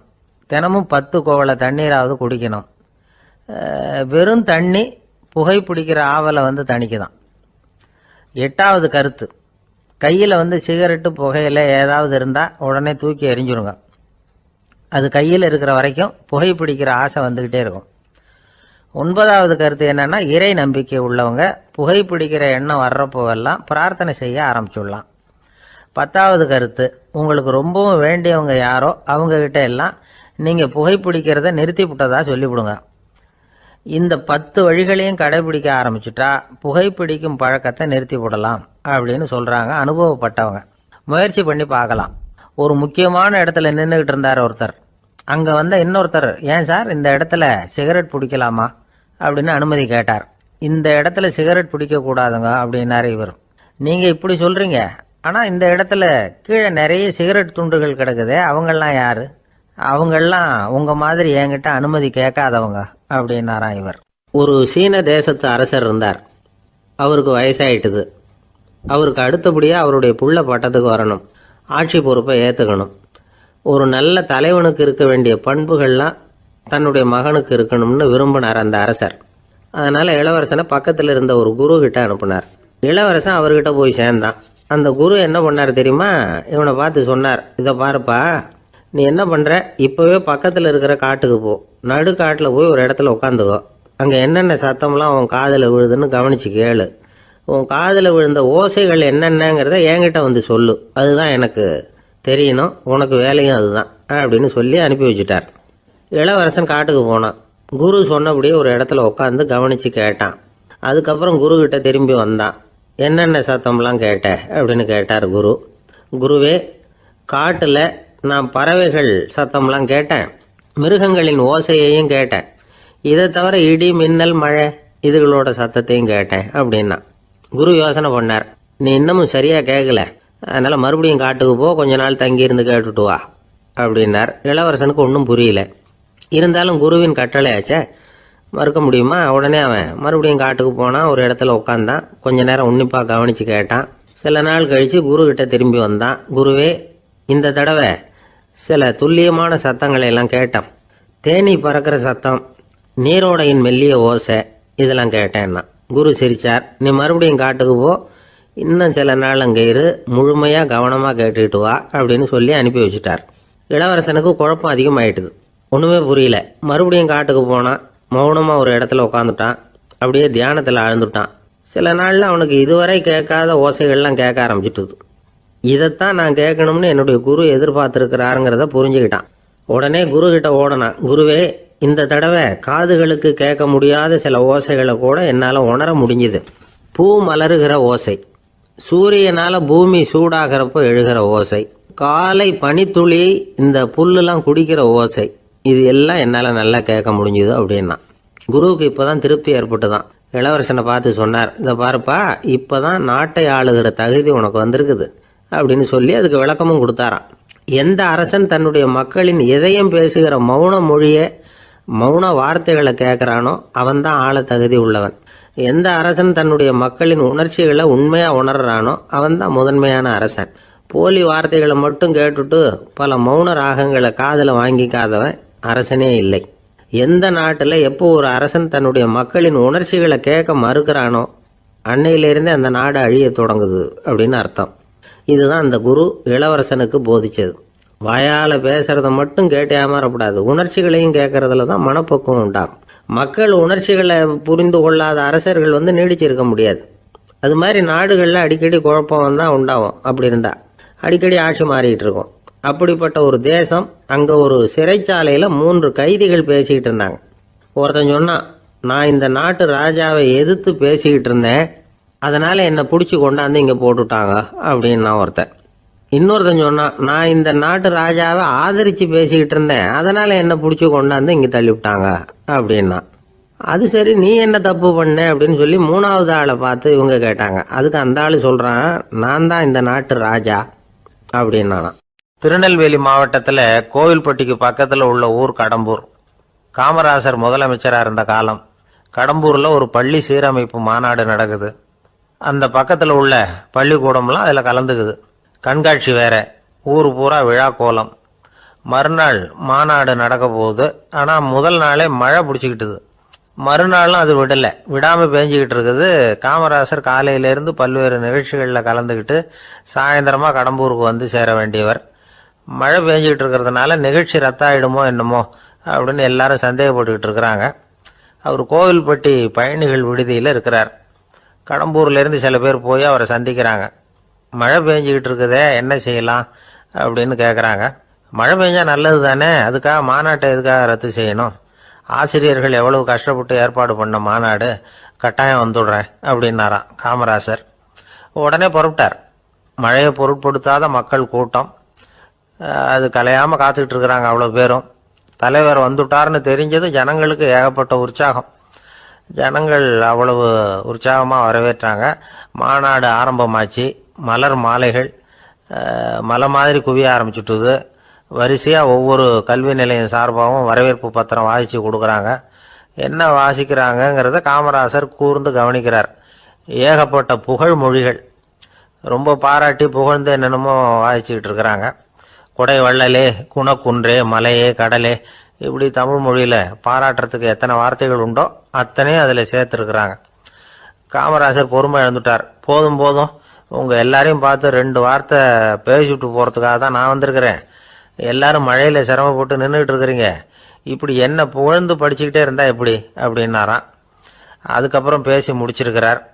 மாநாட்டு நிகழ்ச்சிகள் முடிஞ்சதும் இன்னொரு நிகழ்ச்சியில் கலந்துக்கிறதுக்காக புறப்பட்டாராம். ஒரு திறந்த ஜீப்பில் அவரை ஊர்வலமாக அழைச்சிக்கிட்டு போயிருக்கிறாங்க. தெருவில் 2 பக்கமும் ஏகப்பட்ட கூட்டம். அங்கங்கே ஜீப்பை நிறுத்தி ரோஜா மாலை, ஜருக மாலை இப்படி போட்டுக்கிட்டே இருக்கிறாங்க. அதையெல்லாம் அப்படி அப்படியே வாங்கி அங்கங்கே நின்றுக்கிட்டு இருந்த குழந்தைகள்கிட்டையும் தாய்மார்கள்கிட்டையும் கொடுத்துக்கிட்டே போகிறார். அந்த சமயத்தில் கூட்டத்துக்கு அப்பால் ஒரு பெரியவர் கையில் ஒரு மல்லிகை சரத்தோடு நின்றுட்டு இருக்கிறார். அவரால் முண்டி அடிச்சுக்கிட்டு முன்னால் வர முடியல. காமராசர் இதை கவனிக்கிறார். அவ்வளவுதான், உடனே நிறுத்தப்பா வண்டிய அப்படிங்கிறார். ஜீப்பு நிற்கிது. டிரைவரை பார்த்து, அதோ பார், அங்கே ஒருத்தர் நிற்கிறார் பார், அவரை இங்கே அழைச்சிட்டு வா அப்படின்னாராம். கூட்டம் வழி விடுது. அந்த பெரியவரை கிட்டத்தில் அழைச்சிட்டு வர்றாங்க. காமராசர் அவரை பார்த்து, வாங்க வாங்க, நல்லா இருக்கீங்களா அப்படின்னு சத்தம் போட்டு உற்சாகமாக விசாரிக்கிறாராம். பெரியவர் கண்களில் கண்ணீர், பேச்சு வரல. மல்லிகை சரத்தை அவருக்கு போடுறார். கொஞ்ச நேரம் அவர்கிட்ட பொறுமையாக பேசிக்கிட்டு இருந்துட்டு அவரை அனுப்பி வைக்கிறார் காமராசர். பெரியவர் போனதுக்கு அப்புறம் காமராசர் பக்கத்தில் இருந்தவங்க கிட்ட சொல்கிறார் அந்த பெரியவரை பற்றி. அந்த காலத்தில் ரொம்ப கஷ்டப்பட்டவர் இவர், ஜெயிலுக்கு போனவர் அப்படின்னு ரொம்ப உருக்கமாக நெகிழ்ந்து போய் சொல்கிறார். இதில் ஒரு விஷயத்தை கவனிங்க. தன்னை புகழ்ந்து படிக்கப்பட்ட வாழ்த்து மடலை படிக்க வேணாம்னு தடுத்து நிறுத்தினார். எங்கேயோ ஒரு மூலையில் கையில் ஒரு 4 முழம் மல்லிகை சரத்தோட ஒதுங்கி நின்றுகிட்டு இருந்த அந்த தொண்டரை அவ்வளவு பெரிய கூட்டத்துக்கு நடுவுலையும் தேடி கண்டுபிடிச்சி கிட்டத்தில் கூப்பிட்டு அவர் கொடுத்த அன்பு மாலையை வாங்கி கழுத்தில் போட்டுக்கிட்டார். அதுதான் காமராசர். தோல்விகள் கூட அவரை கொஞ்சம் கூட பாதிச்சதில்லை. ஒரு பொது தேர்தலில் அவர் தோற்று போகிறார். தொண்டர்கள்லாம் அழறாங்க. அதில் ஒருத்தர் மெதுவாக காமராசர்கிட்ட போய், என்ன தலைவரே, நீங்கள் கூட தோற்று போயிட்டீங்களே அப்படின்னு கலக்கமாக சொல்லியிருக்கிறார்.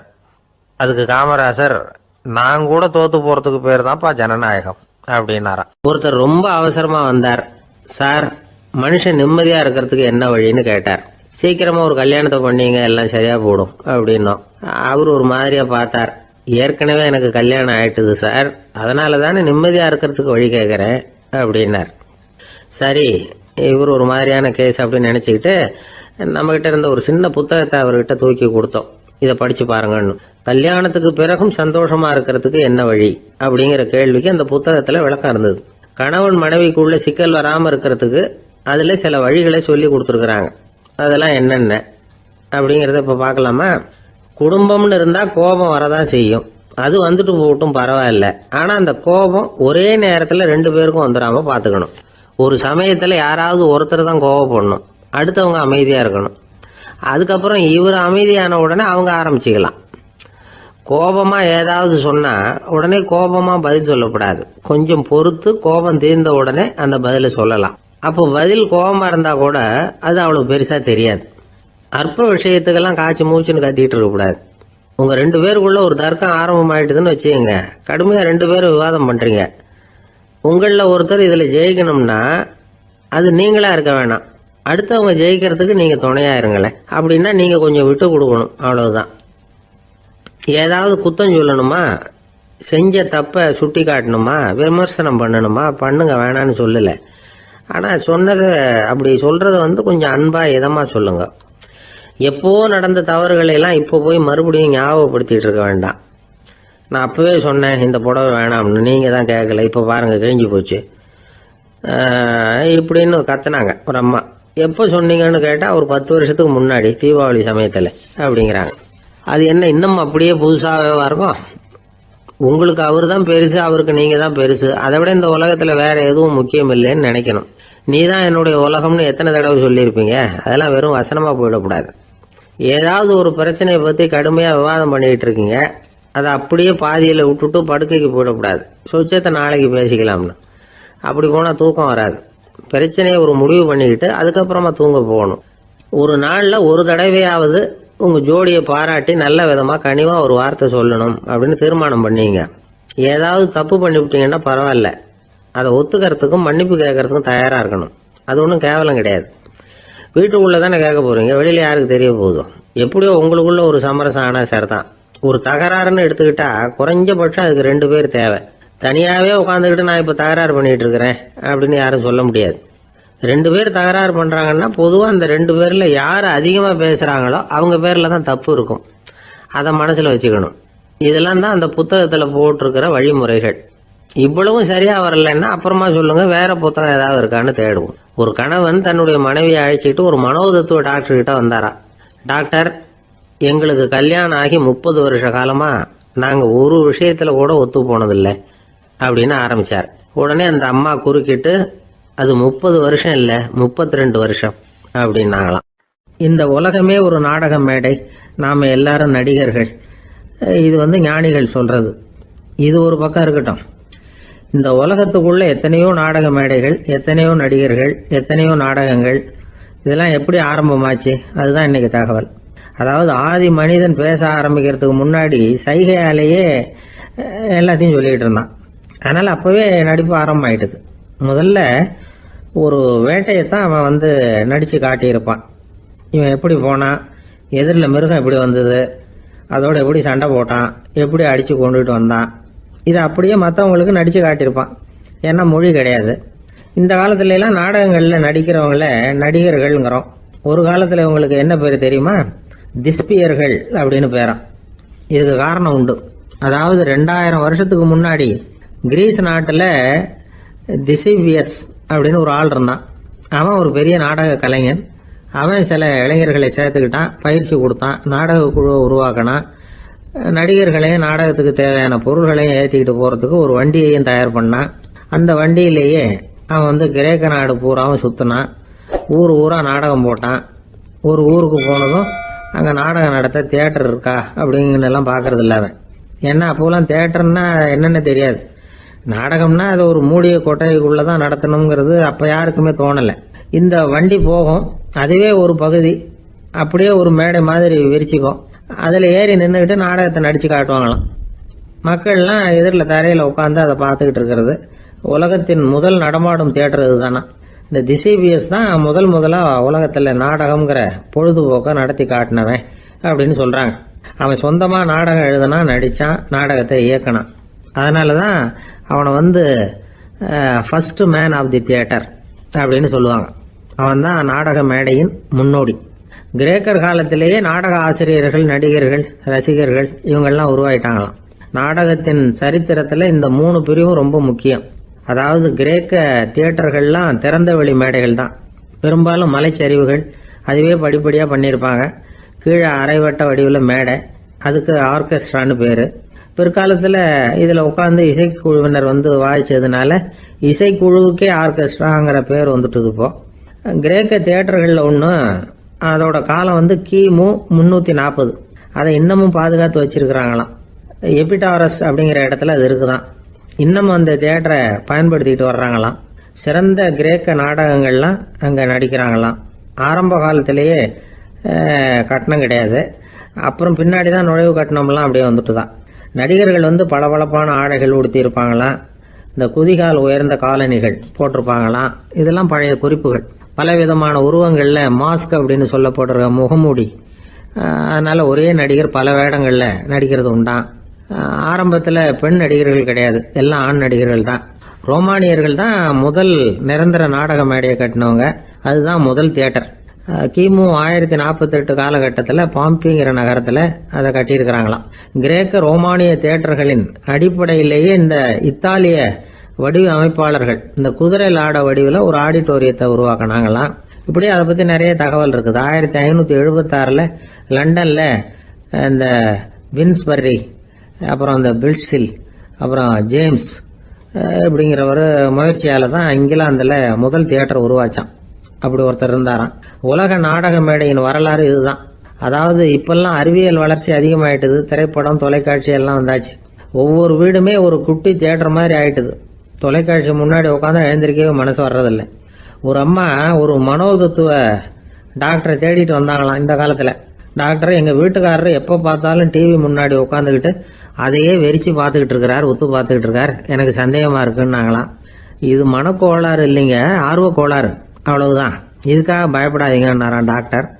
அப்படி இல்லை டாக்டர், டிவி ஓடும் பொழுது நாம எல்லாம் அதை பார்க்குறோம் சரி, ஆனால் அவர் அப்படி இல்லை, டிவியை நிறுத்தினதுக்கு அப்புறமும் அதையே உத்து பார்த்துட்டு உட்காந்துருக்கிறார், அதனால தான் சந்தேகப்பட்டு உங்ககிட்ட வந்தேன் அப்படின்னாங்களாம். ஒரு அரசனும் அமைச்சரும் ஒரு நாள் ரொம்ப சாவகாசமா பேசிக்கிட்டு இருந்தாங்களாம். அரசன் அமைச்சரை பார்த்து ஒரு கேள்வி கேட்டிருக்கார். ஏங்க அமைச்சரே, ஆசை இல்லாத ஒரு மனுஷனால இருக்க முடியுமா அப்படின்னு. ஏன் முடியாது, துறவி அப்படிங்கிறவங்கெல்லாம் அப்படிப்பட்டவங்க தானே அப்படின்னாராம் அமைச்சர். அவங்கெல்லாம் உண்மையிலேயே ஆசையை விட்டவங்க தானே அப்படின்னு கேட்டாராம் ராஜா. அப்படிதான் இருக்கணும் அப்படின்னாராம் அமைச்சர். அப்படின்னா ஆசையே இல்லாத ஒரு உண்மையான துறவியை நான் பார்க்கணுமேன்னார். அது என்ன பிரமாதம், அதுக்கு நான் ஏற்பாடு பண்ணுறேன் அப்படின்னுட்டார் இவர்.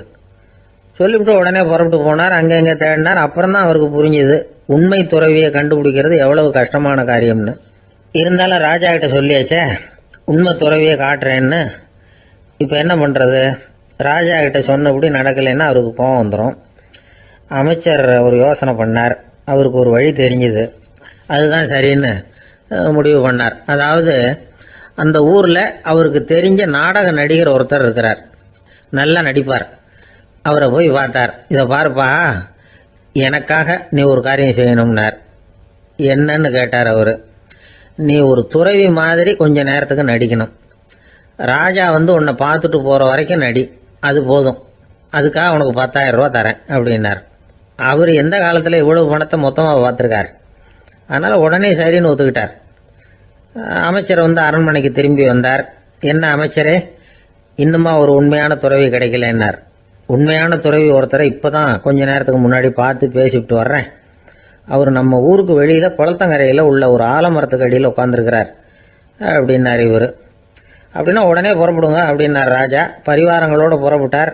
அங்கே அந்த மரத்தடியில் அந்த ஆள் வேஷம் போட்டுக்கிட்டு துறவி மாதிரி உட்காந்துருக்கிறான். ராஜா நேராக போனார். அந்த துறவி காலில் பொத்துன்னு விழுந்து வணங்கினார். உடனே ராணி அவர் காலில் விழுந்தாங்க. அடுத்தபடியாக அமைச்சர் விழுந்தார். அவருக்கு தெரியும் இது நம்ம ஆள் தான்னு. இருந்தாலும் என்ன பண்ணுறது, நேரம். அப்புறம் பரிவாரங்கள்லாம் துறவி காலில் விழுந்து ஆசீர்வாதம் வாங்கிட்டாங்க. ராஜா அப்புறமா தங்கத்தட்டில் பொண்ணையும் பொருளையும் வச்சு அந்த துறவிகிட்ட ரொம்ப பணிவாக நீட்டுறார். தாங்கள் தயவு பண்ணி இதை ஏற்றுக்கணும் அப்படின்னு வேண்டிக்கிட்டார். அந்த துறவி பற்று இல்லாமல் அதை பார்த்தார். எல்லாத்தையும் திறந்துட்ட எனக்கு இதெல்லாம் எதுக்காக அப்படின்னு சொல்லி அதை மறுத்துட்டாராம். ஆஹா, உண்மையான துறவியை பார்த்துட்டோம் அப்படிங்கிற ஆனந்தம் அரசருக்கு. ரொம்ப நிம்மதியா திருப்தியா திரும்பி வந்தார் அரண்மனைக்கு. அதுக்கப்புறம் அமைச்சர் யாருக்கும் தெரியாம அந்த துறவிகிட்ட ஓடினார்.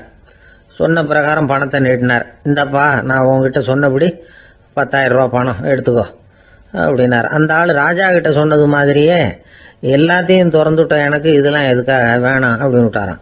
நடிச்ச வரைக்கும் போதும்பா, இனிமே இந்த நாடக வசனம்லாம் வேணாம், வேஷத்தை கலைச்சிரு, பணத்தை வாங்கிக்கோன்னார். இல்லைங்க, இது வேஷம் இல்லை, இது வசனமும் இல்லை, இது உண்மை. கொஞ்ச நேரம் துறவி மாதிரி நடிச்சதுக்கே இந்த தேசத்து ராஜா, ராணி, அமைச்சர், பரிவாரங்கள் எல்லாம் என் காலில் விழுந்து வணங்குறாங்க.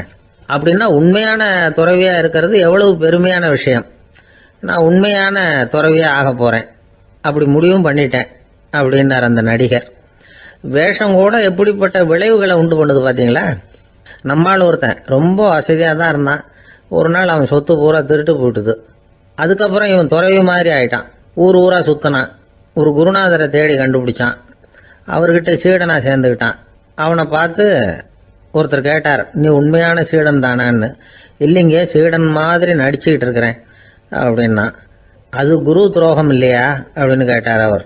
இல்லைங்க, நான் பண்ணது குரு துரோகம் இல்லை, என் குரு பண்ணது தான் துரோகம். என்னுடைய பணத்தை கொள்ளையடிச்சது இவர் தான். அதை எங்க வச்சிருக்காருன்னு கண்டுபிடிக்கிறதுக்காக தான் இவர்கிட்ட வந்து சீடனா சேர்ந்துருக்கிறேன் அப்படின்னா. அந்த ஆள் என்ன கண்ணா பண்ணான்னு திட்டி விட்டான் சார். அதை நினைச்சா எனக்கு ரொம்ப வருத்தமா இருக்கு அப்படின்னு சொல்லி கவலைப்பட்டார் ஒருத்தர். இதுல கவலைப்படுறதுக்கு என்ன இருக்குது அப்படின்னாரு ஒரு பெரியவர். அவர் ஒரு மகான். என்ன சார் இப்படி சொல்றீங்க, ஒருத்தர் நம்ம பார்த்து திட்டுனா வருத்தமா இருக்காதா அப்படின்னார். அது எப்படி வருத்தமா இருக்கும், திட்டுறதுங்கிறது என்ன, அது வெறும் சத்தம் தானே அப்படின்னார் அந்த பெரியவர். நம்ம ஆளுக்கு தலையை பிச்சுக்கலாம் போல இருந்தது. இருக்காத அப்படின்னா நமக்கு அப்படித்தானே தோணுது. அந்த பெரியவர் சொல்றது ரொம்ப பெரிய விஷயம். அதை நாம புரிஞ்சிக்க முயற்சி பண்ணலாம்னா நடைமுறை வாழ்க்கைக்கு அது ஒத்து வர்றது மாதிரி தெரிய மாட்டேங்குது. இருந்தாலும் அந்த பெரியவர் அதுக்கு என்னதான் விளக்கம் கொடுக்கறாருன்னு பாப்போமே. ஒரு ரயில் போயிட்டு இருக்கு, அதுல ஒரு சாது போயிட்டு இருக்கார். அந்த ரயில் அவரு ஹரித்வாரம் போயிட்டு இருக்காரு. அவரு ரயில்ல ஏகப்பட்ட கூட்டம். நம்ம ஊர் ரயில் கேட்க வேணும், டிக்கெட் வாங்கிட்டு கொஞ்சம் பேர், வாங்காத கொஞ்சம் பேர். அது என்னத்துக்கு அனாவசியமா டிக்கெட் அப்படிங்கிற நினைப்புல பாதி பேர். இந்த கூட்டத்துக்கு மத்தியில அந்த சாதுவும் போயிட்டு இருக்கிறார். உட்கார்றதுக்காக இருந்த இடத்துல ஒரு ஆள் படுத்திருக்கிறான். கொஞ்சம் முரட்டு ஆசாமி. அவன் காலு பக்கத்துல கொஞ்சோண்டு இடம் பாக்கி இருந்தது. அந்த இடத்துல இந்த சாது உட்காந்துருந்தார். மெதுவா உட்காந்துக்கிட்டார் போய். ஆனா அந்த ஆளு ராத்திரி பூரா இவரை காலால உதச்சிக்கிட்டே இருக்கிறான். அது இவருக்கு ரொம்ப அவமானமா பட்டுது. அதனால துக்கம் ஏற்பட்டது. இருந்தாலும் அதை ஒரு மாதிரியா சகிச்சுக்கிட்டே இவர் வந்து சேர்ந்தார். பொழுது விடிஞ்சது. அந்த சாது ஹரித்வார் வந்து சேர்ந்தார். அங்க ஒரு பெரிய ஞானியை சந்திச்சார். ராத்திரி ரயில்ல அந்த ஆளு உதைச்சதையும் அதனால தனக்கு ஏற்பட்ட துக்கத்தையும் இந்த சாது அந்த ஞானி கிட்ட சொன்னார். சொல்லிவிட்டு, ஏன் சுவாமி, எனக்கு துக்கம் ஏற்பட்டதே அது தப்பா அப்படின்னு கேட்டார். தவறுதான் அந்த ஞானி. உனக்கு இன்னமும் தேக அபிமானம் போகலைங்கிறது தான் அது காட்டுது. அஷ்டாவக்கிரர் என்ன சொல்றார் தெரியுமா? உண்மையான ஞானி யாராவது தன்னை வந்தனை செய்தால் அதற்காக சந்தோஷப்பட மாட்டார், யாராவது நிந்தனை செய்தால் அதற்காக வருத்தப்பட மாட்டார் அப்படின்னு சொல்றார். நிந்தனைங்கிறது ஒரு ஒலி தான். தேகாபிமானம் இருக்கிற வரைக்கும் இந்த ஒலி நம்மளை வேதனைப்படுத்தும். நான் தேகம் இல்லை, ஆத்மா அப்படிங்கிற நினைவு இருந்தா இந்த ஒலி நம்மளை பாதிக்காது. மனு என்ன சொல்றார் தெரியுமா? ஒரு சாதகன் பாராட்டுதலை விஷம்னு நினைச்சு பயப்படணும், அவமானத்தை அமிர்தம்னு நினைச்சு சந்தோஷப்படணுங்கிறார். அவமானப்பட்டா கவலைப்படாம எப்படி இருக்க முடியும் அப்படின்னு தான் நமக்கு தோணும். அதனாலதான் நம்மள யாரும் இதுக்கு உதாரணமா யாரையும் காட்ட முடியல. புத்தரையும் கபீரையும் உதாரணமா காட்டுறாங்க. அவங்களுக்கெல்லாம் அவமானம் ஏற்பட்டப்போ கவலையே படலையாம். புத்தரை அவமானப்படுத்தணுங்கிறதுக்காக கௌசாம்பி ராணி ஒரு இளம் பெண்ணை கொலை பண்ணி சடலத்தை புத்தர் குடிசைக்கு முன்னாடி போட சொன்னார். போட்டாங்க. புத்தர் தான் அந்த பொண்ணை கெடுத்து கொலை பண்ணி விட்டாருன்னு எல்லாரும் நினைச்சாங்க. ஆனா புத்தர் இதை பத்தி கவலையே படல. அப்புறமா உண்மை தெரிஞ்சதும் புத்தர் புகழ் இன்னும் அதிகமாயிட்டு. ஒரு பெரிய சபையில ஒரு மோசமான பொண்ணு நுழைஞ்சு தனக்கும் கபீருக்கும் சம்பந்தம் உண்டுன்னு சொன்னா கபீர் கவலைப்படல. அவங்க மாதிரியெல்லாம் நாமளும் இருக்க கத்துக்கணும். நிந்தனை, அபகீர்த்தி, அவமானம் எல்லாம் ஆண்டவன் கொடுக்கிற பிரசாதம்னு நினைக்கணும் அப்படின்னு சொல்றார் அந்த ஞானி. இதை கேட்ட இந்த காலத்து ஆசாமி ஒருத்தர், நான் கூட அப்படிதான் சார், யாராவது அவமானப்படுத்தினா கவலைப்பட மாட்டேன், நேற்று கூட ஒருத்தர் என்ன பலார்னு அரைஞ்சுட்டார். நான் கொஞ்சம் கூட கவலைப்படலை, பேசாமல் வந்துட்டேன்னார். ஏன் அப்படி வந்துட்டீங்க அப்படின்னு. அவர் அரைஞ்சதுலேயும் ஒரு அர்த்தம் இருந்தது, அதனால தான் அப்படி வந்துட்டேன்னார். ஏன் அரைஞ்சாருன்னு கேட்டேன். 10 வருஷத்துக்கு முன்னாடி 15 ரூபா அவர்கிட்ட கடன் வாங்கினேன். அதை கேட்டு கேட்டு பார்த்துட்டு கடைசியாக தான் அரைஞ்சார் அப்படின்னார். ஆண்டவனுடைய பிரசாதம் இவருக்கு அடிக்கடி கிடைக்கும் போல இருக்கு. அம்மாக்காரங்களுக்கு அடிக்கடி ஏற்படுற கவலை ஒன்று உண்டு. அதாவது குழந்தை சரியா சாப்பிட மாட்டேங்குதே அப்படிங்கிற கவலை. இவங்கெல்லாம் ஒரு விஷயத்த நல்லா புரிஞ்சுக்கணும். குழந்தைகள்ங்கிறவங்க பெரியவங்க மாதிரி இல்லை. அவங்க கடிகாரத்தில் மணியை பார்த்துட்டு சாப்பிட்றதுக்கு உட்கார்ற ரகம் கிடையாது. பசிச்சா சாப்பிடுவாங்க, இல்லைன்னா விளையாடுவாங்க அல்லது தூங்குவாங்க. அது புரியாம அவங்கள கட்டாயப்படுத்தி அல்லது மிரட்டி சாப்பிட வைக்கிறது ரொம்ப தப்பு. ஒரு 8 மாச குழந்தைக்கு 3 மணி நேரத்துக்கு ஒரு தடவை பசிக்கும். அந்த நேரம் பார்த்து சாப்பாடு கொடுத்தா அடம் பண்ணாம அது பாட்டுக்கு சாப்பிட்றோம். அதே குழந்தைக்கு 1 வயசு ஆகிறப்போ 4 மணி நேரத்துக்கு ஒரு தடவை பசிக்கும். இந்த வயசுல இயற்கையாவே பசி குறைஞ்சிருக்கும். அது புரியாம என் குழந்தை முன்னாடி மாதிரி இப்ப சரியா சாப்பிட மாட்டேங்கிறான் அப்படின்னு சில பேர் டாக்டர் கிட்ட போய் சொல்லிக்கிட்டு இருப்பாங்க. இன்னொரு விஷயம், ஒரு குழந்தைக்கு வயசு அதிகமாகிற வேகத்துக்கு உடம்பு எடையும் அதிகமாகிக்கிட்டே போவாது. உடம்பு எடை அதிகமாகிற வேகம் குறைஞ்சிக்கிட்டே வரும். 6 மாச குழந்தைக்கு ஒரு வாரத்துல 150 கிராம் எடை கூடும். ஒரு வயசுல வாரத்துக்கு 71 கிராம் எடை கூடும். இது புரியாம அதிகமா சாப்பாட்டை கொடுத்து குழந்தைய கஷ்டப்படுத்தக்கூடாது. ஏன்னா அளவுக்கு மீறின உணவு அஜீரணத்தை உண்டு பண்ணிவிடும். குழந்தைக்கு ஒரு தட்டில் கொஞ்சமா ஆகாரத்தை வச்சு கொண்டுட்டு போய் கொடுக்கணும். மலை மாதிரி குவிச்சு வச்சா அதை பார்த்ததுமே பசி அடங்கி போயிடும். அடிச்சு மிரட்டி பயமுறுத்தி குழந்தைய சாப்பிட வைக்கிற பழக்கம் இருக்கு பாருங்க, அதுக்கு ஃபுட் ஃபோர்சிங் அப்படின்னு பேரு. இப்படி பண்ணுனா குழந்தைக்கு சாப்பாட்டில் விருப்பம் குறைஞ்சிரும், அதை கண்டாவே வெறுக்க ஆரம்பிச்சிடும். அது மாதிரி உளம் சார்ந்த பசி குறைவு, சைக்கோஜெனிக் அனோரெக்சியா, அது ஏற்படுமா. சாப்பாடுங்கிறதே ஒரு தண்டனை மாதிரி தோணும். குழந்தைகளுக்கு பிடிச்ச மாதிரியான ஆகாரத்தை கொடுக்கணும். சத்து அதிகம் இருக்குங்கிறதுக்காக அதுக்கு பிடிக்காத ஆகாரத்தை கொடுத்து கட்டாயப்படுத்தக்கூடாது. குழந்தைகளுக்கு 2 வயசு ஆகிறப்போ இயற்கையாகவே எதிர்மறை குணம் உண்டாகும். அதாவது அந்த எதிர்மறையா பேசுறது. இது மாதிரி சமயங்கள்ல நாம என்ன சொல்றோமோ அதுக்கு நேர்மாறா நடந்துக்கும். ஏட்டிக்கு போட்டி. சாப்பிட சொன்னா விளையாட போவோம், விளையாட சொன்னா சாப்பாடு கேட்கும். இதை புரிஞ்சுக்கிட்டு நடந்துக்கணும். குழந்தை சொன்ன பேச்சை கேட்கலேன்னு கோவப்படக்கூடாது. குழந்தை வளர வளர பிடிவாத குணம் வர்றது சகஜம். கேட்டதை வாங்கி கொடுத்தாதான் சாப்பிடுவேன் அப்படின்னு பிடிவாதம் பண்ணும். வாங்கி கொடுத்து விடுறது தான் உத்தமம். நீங்களும் அதுகிட்ட பிடிவாதம் பண்ணிட்டு இருக்கக்கூடாது. ஏன்னா கேட்டது கிடைக்கலையேங்கிற ஏமாற்றம் கூட குழந்தையோட பசியை குறைச்சிரும். கேட்டது கிடைச்சுட்டா பசி அதிகமாகும். கொடுத்ததை மளமளன்னு சாப்பிட்றோம். குழந்தைகளுக்கு கண்ட கண்ட நேரத்தில் சாப்பிட்றதுக்கு எதையாவது வாங்கி கொடுத்துக்கிட்டு இருந்தா சாப்பாட்டு நேரத்தில் சாப்பிடாம அடம் பண்ண ஆரம்பிச்சிடும். பள்ளிக்கூடம் போகிற பிள்ளைங்க காலை உணவை சரியாக சாப்பிட மாட்டாங்க. அச்சம், அவசரம், பரபரப்பு இதெல்லாம் தான் காரணம். பள்ளிக்கு புறப்படுறதுக்கு ஒரு 3/4 மணி நேரத்துக்கு முன்னாடியே சாப்பாடு போட்டுருங்க, அது சரியாக போடும். படிக்கிற குழந்தைகள் உடல் சோர்வு, மனச்சோர்வு இது காரணமாக கூட சாப்பிட மறுக்கிறது உண்டு. இப்போ உதாரணமா சாயந்தரம் விளையாடி விட்டு வீட்டுக்கு வந்ததும் சாப்பிட சொன்னா வேணாம்பாங்க. இது உடல் சோர்வு. ரொம்ப நேரம் வீட்டு பாடங்களை செஞ்சு முடிச்ச கையோட சாப்பிட சொன்னாலும் அவங்களால சரியா சாப்பிட முடியாது. இது உளச்சோர்வு, அதாவது மனச்சோர்வு. இதை தவிர குழந்தைகளுக்கு உடல் நலக்குறைவு ஏற்பட்டா கூட சாப்பிட மறுக்கிறது உண்டு. சில மருந்து மாத்திரைகள் கூட பசியை குறைச்சிரும். அதனால சரியா தெரிஞ்சுக்கிட்டு குழந்தைகளை சாப்பிட வைக்கணும். அது புரியாம கையில சாப்பாட்டு தட்டை வச்சுக்கிட்டு குழந்தைகளை விரட்டிக்கிட்டு அலையக்கூடாது. ஒரு சின்ன பையன் சொன்னான், எங்க அம்மா சாப்பாடு போடுறது தெரிஞ்சா நான் உடனே வீட்டை விட்டு வெளியில ஓடி போடுவேன் அப்படின்னா. ஏன் அப்படி பண்றேன்னு கேட்டோம். எங்க அப்பா கூட அது மாதிரி தான் சார் பண்ணுவார் அப்படிங்கிறான். ஒரு ஊர்ல ஒரு ராஜா இருந்தார். பெரிய அரண்மனையில தான் இருக்கிறார். எல்லா வசதியும் இருந்தது. இருந்தாலும் அவர் எல்லாரும் சொல்றது எப்படி தெரியுமா, பிச்சைக்கார ராஜா. அப்படி ஒரு பேர் அவருக்கு நிலைச்சு போச்சு. ஜனங்களும் சரி, மற்ற தேசங்களில் உள்ளவங்களும் சரி, அவர் அந்த பேர் சொல்லியே குறிப்பிடுறது வழக்கமா போட்டுது. இது அவருக்கு ரொம்ப கவலையா போச்சு.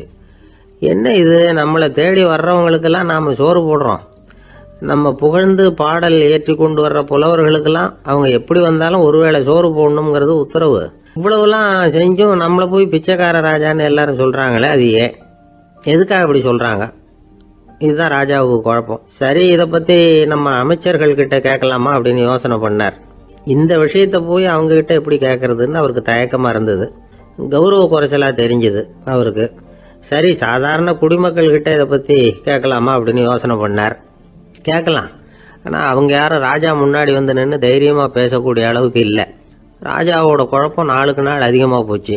கடைசியா அவர் ஒரு முடிவுக்கு வந்தார். அதாவது இதை பத்தி ஒரு பிச்சைக்காரங்கிட்டே கேட்டு பார்த்துட்டா என்ன. இதுதான் அவர் பண்ண முடிவு. உடனே மாறு வேஷம் போட்டுக்கிட்டு நகர்வலம் போனார். ஒரு பிச்சைக்காரனை கண்டுபிடிச்சார். இதை பாருப்பா, நம்ம ராஜாவை எல்லாரும் பிச்சைக்கார ராஜான்னே சொல்றாங்களே, அதுக்கு என்ன காரணமா இருக்கும் அப்படின்னு கேட்டார். அதுக்கு அவன் சொல்றான், இதுக்கான பதில இன்னும் ஒரு 30 நாள்ல சொல்றேன் அப்படின்னா. உடனே இவருக்கு சந்தோஷம். உண்மையை அவங்ககிட்ட சொன்னார். நான் வேற யாரும் இல்லை, நான் தான் இந்த நாட்டு ராஜா. இப்ப நீ என் கூடவே வந்துடு, அரண்மனையிலேயே தங்கிக்கோ. 30 நாள் கழிச்சு எனக்கு பதில் சொல்லிவிட்டு அதுக்கப்புறமா நீ போகலாம் அப்படின்னு சொல்லி அழைச்சிட்டு வந்துட்டார். அரண்மனையில் ஒரு மூலையில் அவன் தங்கறதுக்கு இடம் கொடுத்தார். தினம் 2 வேளையும் இவனுக்கு சோறு போடுங்க அப்படின்னு உத்தரவு போட்டார். ராஜா கொடுத்த இடத்துல போய் உக்காந்துக்கிட்டான் அந்த பிச்சைக்காரன். தினமும் அந்த அரண்மனையில் நடக்கிறதையெல்லாம் கவனிச்சுக்கிட்டு வந்தான். வேளைக்கு சாப்பாடு வரும், சாப்பிட்டுக்கிட்டு இருக்கான். இப்படி 30 நாள் முடிஞ்சுது. ராஜா வந்தார். என்ன, என்னோட கேள்விக்கு பதில் என்னன்னு கண்டுபிடிச்சிட்டியான்னார். கண்டுபிடிச்சிட்டேன்னா. என்ன எல்லாரும் பிச்சைக்கார ராஜான்னு சொல்றாங்களே, அது நியாயமா படுதா உனக்குன்னு கேட்டார். நியாயமா தான் படுது, சந்தேகம் இல்லாம நீங்க பிச்சைக்கார ராஜா தான். என்னதான் நீங்க வசதியோடவும் படைபலத்தோடவும் இருந்தா கூட நீங்க எங்க வர்க்கத்தை சேர்ந்த ஆசாமி தான் அப்படின்னு அடிச்சு சொல்லிவிட்டான் அந்த ஆள். எதனால் அப்படி சொல்றேன்னு கேட்டார் இவர். அரசே, ஒரு உண்மையை கண்டுபிடிச்சு சொல்றதா நான் உங்ககிட்ட சொன்னேன். நீங்க ராஜ பரம்பரைன்னா உடனே உங்க கழுத்துல கிடக்கிற முத்து மாலையை கழட்டி பரிசா கொடுத்துருப்பீங்க, பொன்னையும் மணியையும் கொடுத்துருப்பீங்க. ஆனா நீங்க அப்படி செய்யல. என்ன ஒரு மூலையில உட்கார வச்சு 2 வேளை சோறு போட சொன்னீங்க. உங்களை தேடி யார் வந்தாலும், யார் பாராட்டி பேசினாலும் அல்லது பிரச்சனைகளை சொன்னாலும் நீங்க செய்யற ஒரே காரியம் சோறு போடுறது தான். பிச்சைக்காரனுக்கு சோறு மட்டும்தான் உலகம். உங்க விஷயத்திலையும் நீங்க அப்படித்தான் நினைக்கிறதாக தெரியுது. நல்லா கவனிங்க. எந்த ஒரு பிரச்சனைக்கும் சோறு தான் முடிவுன்னு நினைக்கிறீங்க பாருங்க. நீங்க சந்தேகமில்லாத எங்களை சேர்ந்த ஆளுதான் அப்படின்னு விட்டான் அந்த பிச்சைக்காரன். அதுக்கப்புறம் தான் அந்த ராஜா தன்னுடைய தவறுகளை எல்லாம் தேர்த்திக்கிட்டாராம். பசின்னு வர்றவங்களுக்கு சோறு தான் போடணும், அது தப்பு இல்லை. பாராட்ட வர்றவங்களுக்கெல்லாம் சோத்தையே போட்டு அனுப்புனா இப்படிதான் பேர் வரும். எனக்கு தெரிஞ்ச ஒருத்தர் தினமும் யாராவது ஒருத்தரை தன் வீட்டுக்கு அழைச்சிட்டு போவார், சாப்பாடு போட்டு அனுப்புவார். முன்னறிவிப்பு இல்லாம திடீர்னு ஒரு விருந்தாளியோட வீட்டுல போய் இவர் நிக்கிறது வழக்கம். அந்த அம்மாவும் இவருக்காக தயார் பண்ணி வச்சிருந்ததை இவர் அழைச்சிட்டு வந்திருக்கிற விருந்தாளிக்கு போட்டுருவாங்க. விருந்தாளி சாப்பிட்டுட்டு போனதுக்கு அப்புறம் இவர் மனைவி கிட்ட உனக்கு சிரமம் வேணாம் அப்படின்னு சொல்லிவிட்டு பக்கத்துல உள்ள ஒரு ஹோட்டலுக்கு போய் காசு கொடுத்து சாப்பிட்டுட்டு வந்துருவார். பல நாள் இப்படி நடக்கும். ஒரு நாள் அவரை தனியா கூப்பிட்டுக்கிட்டு போய் ஏன் இப்படி பண்றீங்கன்னு கேட்டோம். அதுக்கு அவர் சொல்றாரு, எங்க வீட்டு சாப்பாட்டுல இருந்து தப்பிக்கிறதுக்கு எனக்கு வேற வழி எதுவும் தெரியல சார், அதனாலதான் இப்படி பண்ணிட்டு இருக்கிறேன் அப்படின்னார் ரொம்ப பரிதாபமா. ஆபீஸ் முடிஞ்சு வீட்டுக்கு போற சமயத்துல ஒருத்தர் கடைக்கு போய் ஸ்வீட் வாங்கினார். சரி, வீட்டுக்கு பிள்ளைங்களுக்கு தான் வாங்கிட்டு போறார் அப்படின்னு மற்றவங்க நினைச்சாங்க. அவர் அப்படி செய்யல. அந்த இடத்துலயே பொட்டலத்தை பிரிச்சார். திருட மாதிரி அப்படியே சுற்றி ஒரு தரம் பார்த்துக்கிட்டார். யாரும் தெரிஞ்சவங்க இல்லைங்கிறத முடிவு பண்ணிட்டு அவசரமாக அதை அப்படியே போட்டு முழுகிவிட்டு கையை தொடச்சிக்கிட்டு நல்ல பிள்ளை மாதிரி நடந்து போக ஆரம்பிச்சிட்டார். அவர் யாருன்னா, அவரோட பிரச்சனை எல்லாருக்கும் தெரியாது, சில பேருக்கு தான் தெரியும். அதாவது அவர் உடம்புல சர்க்கரை இருக்குன்னு டாக்டர் சொல்லிவிட்டாராம். அதனால் வீட்டில் சர்க்கரையே இவர் கண்ணில் காட்டுறதில்ல. அதனால் இவர் யார் கண்ணிலையும் படாமல் இப்படிப்பட்ட வேலைகள்லாம் செய்கிறது வழக்கம். யாருக்கும் தெரியாமல் இப்படி ஸ்வீட்டை வாங்கி சாப்பிட்டுட்டு அவர் பாட்டுக்கு போயிடுறது.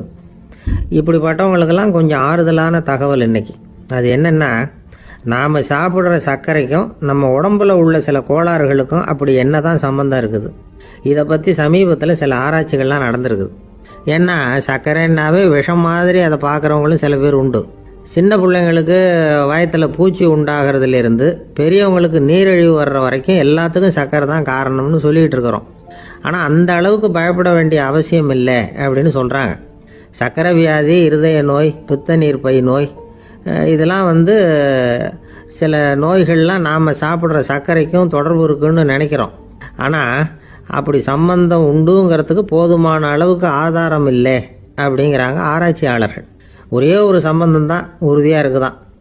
அதுவும் இந்த பல் சிதைவு அப்படின்னு இருக்கு இல்லையா, அந்த சர்க்கரை சாப்பிட்றதுக்கும் இந்த பல் சிதைவுக்கும் சம்பந்தம் இருக்குது அப்படிங்கிறத மட்டும் உறுதியாக சொல்கிறாங்க. சர்க்கரைன்னா நாம் சாப்பிட்ற ஜீனி மட்டும் இல்லை, பழம், காய்கறி, பால், தேன், இப்படி எல்லாத்துலேயும் அது இருக்குது. கேரட்டு கொடுக்குற சத்தில் 88% சர்க்கரை, ஆப்பிள் கொடுக்குற சக்தியில் 95% சர்க்கரை. இது ஜீனி சர்க்கரை, இது ஆப்பிள் சர்க்கரை அப்படிங்கிற வித்தியாசம்லாம் உடம்புக்கு கிடையாது. ரெண்டுமே உடனடியாக சக்தி கொடுக்குது. ஒரு ஸ்பூன் சர்க்கரையில் 16 கலோரி தான் சத்து இருக்குது. அதிகமாக சர்க்கரை சாப்பிட்டா நீரிழிவு வந்துருங்கிறது தப்பான ஒரு அபிப்பிராயம். டயபெட்டிஸுங்கிறது ஒரு மெட்டபாலிக் டிசார்டர், அவ்வளவுதான். அதாவது நாம் சாப்பிட்ற சர்க்கரையை நம்ம உடம்பு திறமையாக உபயோகப்படுத்திக்க முடியல அப்படின்னு அர்த்தம். அதனால தான் அதிகமாக இனிப்பு வேணாம்னு சொல்கிறோம். ஏற்கனவே உடம்பால் முடியாத ஒன்றை மறுபடியும் அது தலையில் சுமத்தி அதிகமாக வேலை வாங்க வேணாமே அப்படிங்கிறதுக்காக தான். ஆகாரத்தில் அதிகமாக சர்க்கரை இருந்தால் அதனால் உடனே சர்க்கரை வியாதி வந்துடும்ங்கிறதுக்கு விஞ்ஞான ரீதியாக போதுமான ஆதாரம் இல்லை. அதனால் எப்போவாவது அதிகமாக ஸ்வீட்டு சாப்பிட்டுட்டா ஐயோ அதிகமாக சாப்பிட்டோமோ என்ன பண்ண போகுது தெரியலையே அப்படின்னு நினச்சி மனசை போட்டு குழப்பிக்க வேண்டியதில்லை. பொதுவாக எதுவுமே அதிகமாக வேண்டாம், எல்லாம் சீராக இருந்தால் போதும். நீரிழிவுங்கிறது புதுசாக வந்துட்ட ஒரு நோய் இல்லை, ரொம்ப காலமாகவே இருக்கிற ஒன்று தான். நம்ம முன்னோர்கள் இதை மதுமேகம் அப்படின்னு சொல்லுவாங்க. அதை கட்டுப்படுத்துறதுக்கு அவங்களே சில வழிமுறையை சொல்லி வச்சுருக்கிறாங்க. அது என்னென்னா வேற ஒன்றும் இல்லை, இந்த பாவக்காய், முள்ளங்கி, அருகம்புல், அவ்வளவுதான். வெள்ளை முள்ளங்கி இருக்குல்ல, அதை வாரத்துக்கு 3 நாள் சாப்பிட்டுக்கிட்டு வாங்க. நூலுக்கோல் ரொம்ப நல்லது. இல்லைன்னா முள்ளங்கி சாறு 1 ounce சாப்பிட்டுட்டு வரலாம்.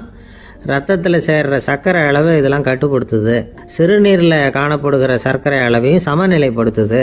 தினமும் ஆகாரத்தில் கோதுமை, கேழ்வரகு, வெந்தயம், கருவேப்பிலை, சோயாபீன்ஸ் எது கிடைக்குதோ சேர்த்துக்கலாம். இப்படிலாம் செஞ்சுக்கிட்டு வந்தால் அப்புறம் வீட்டுக்கு தெரியாமல் கடையில் போய் நின்றுக்கிட்டு ஸ்வீட் வாங்கி திருட்டுத்தனமாக சாப்பிட வேண்டிய அவசியமே உங்களுக்கு வராது.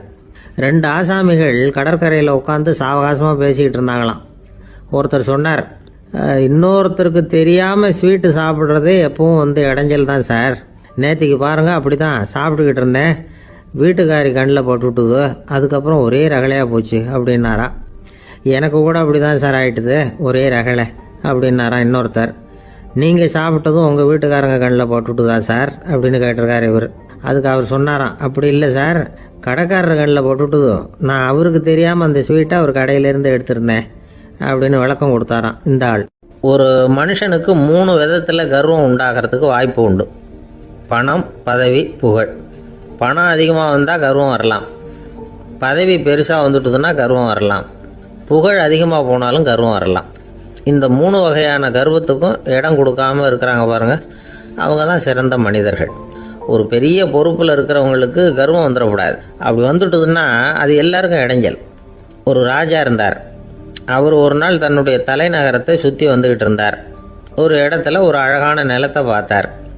ஆஹா, இந்த இடத்துல நமக்குன்னு ஒரு மாளிகையை கட்டினா எவ்வளோ நல்லா இருக்கும் அப்படின்னு நினச்சார்.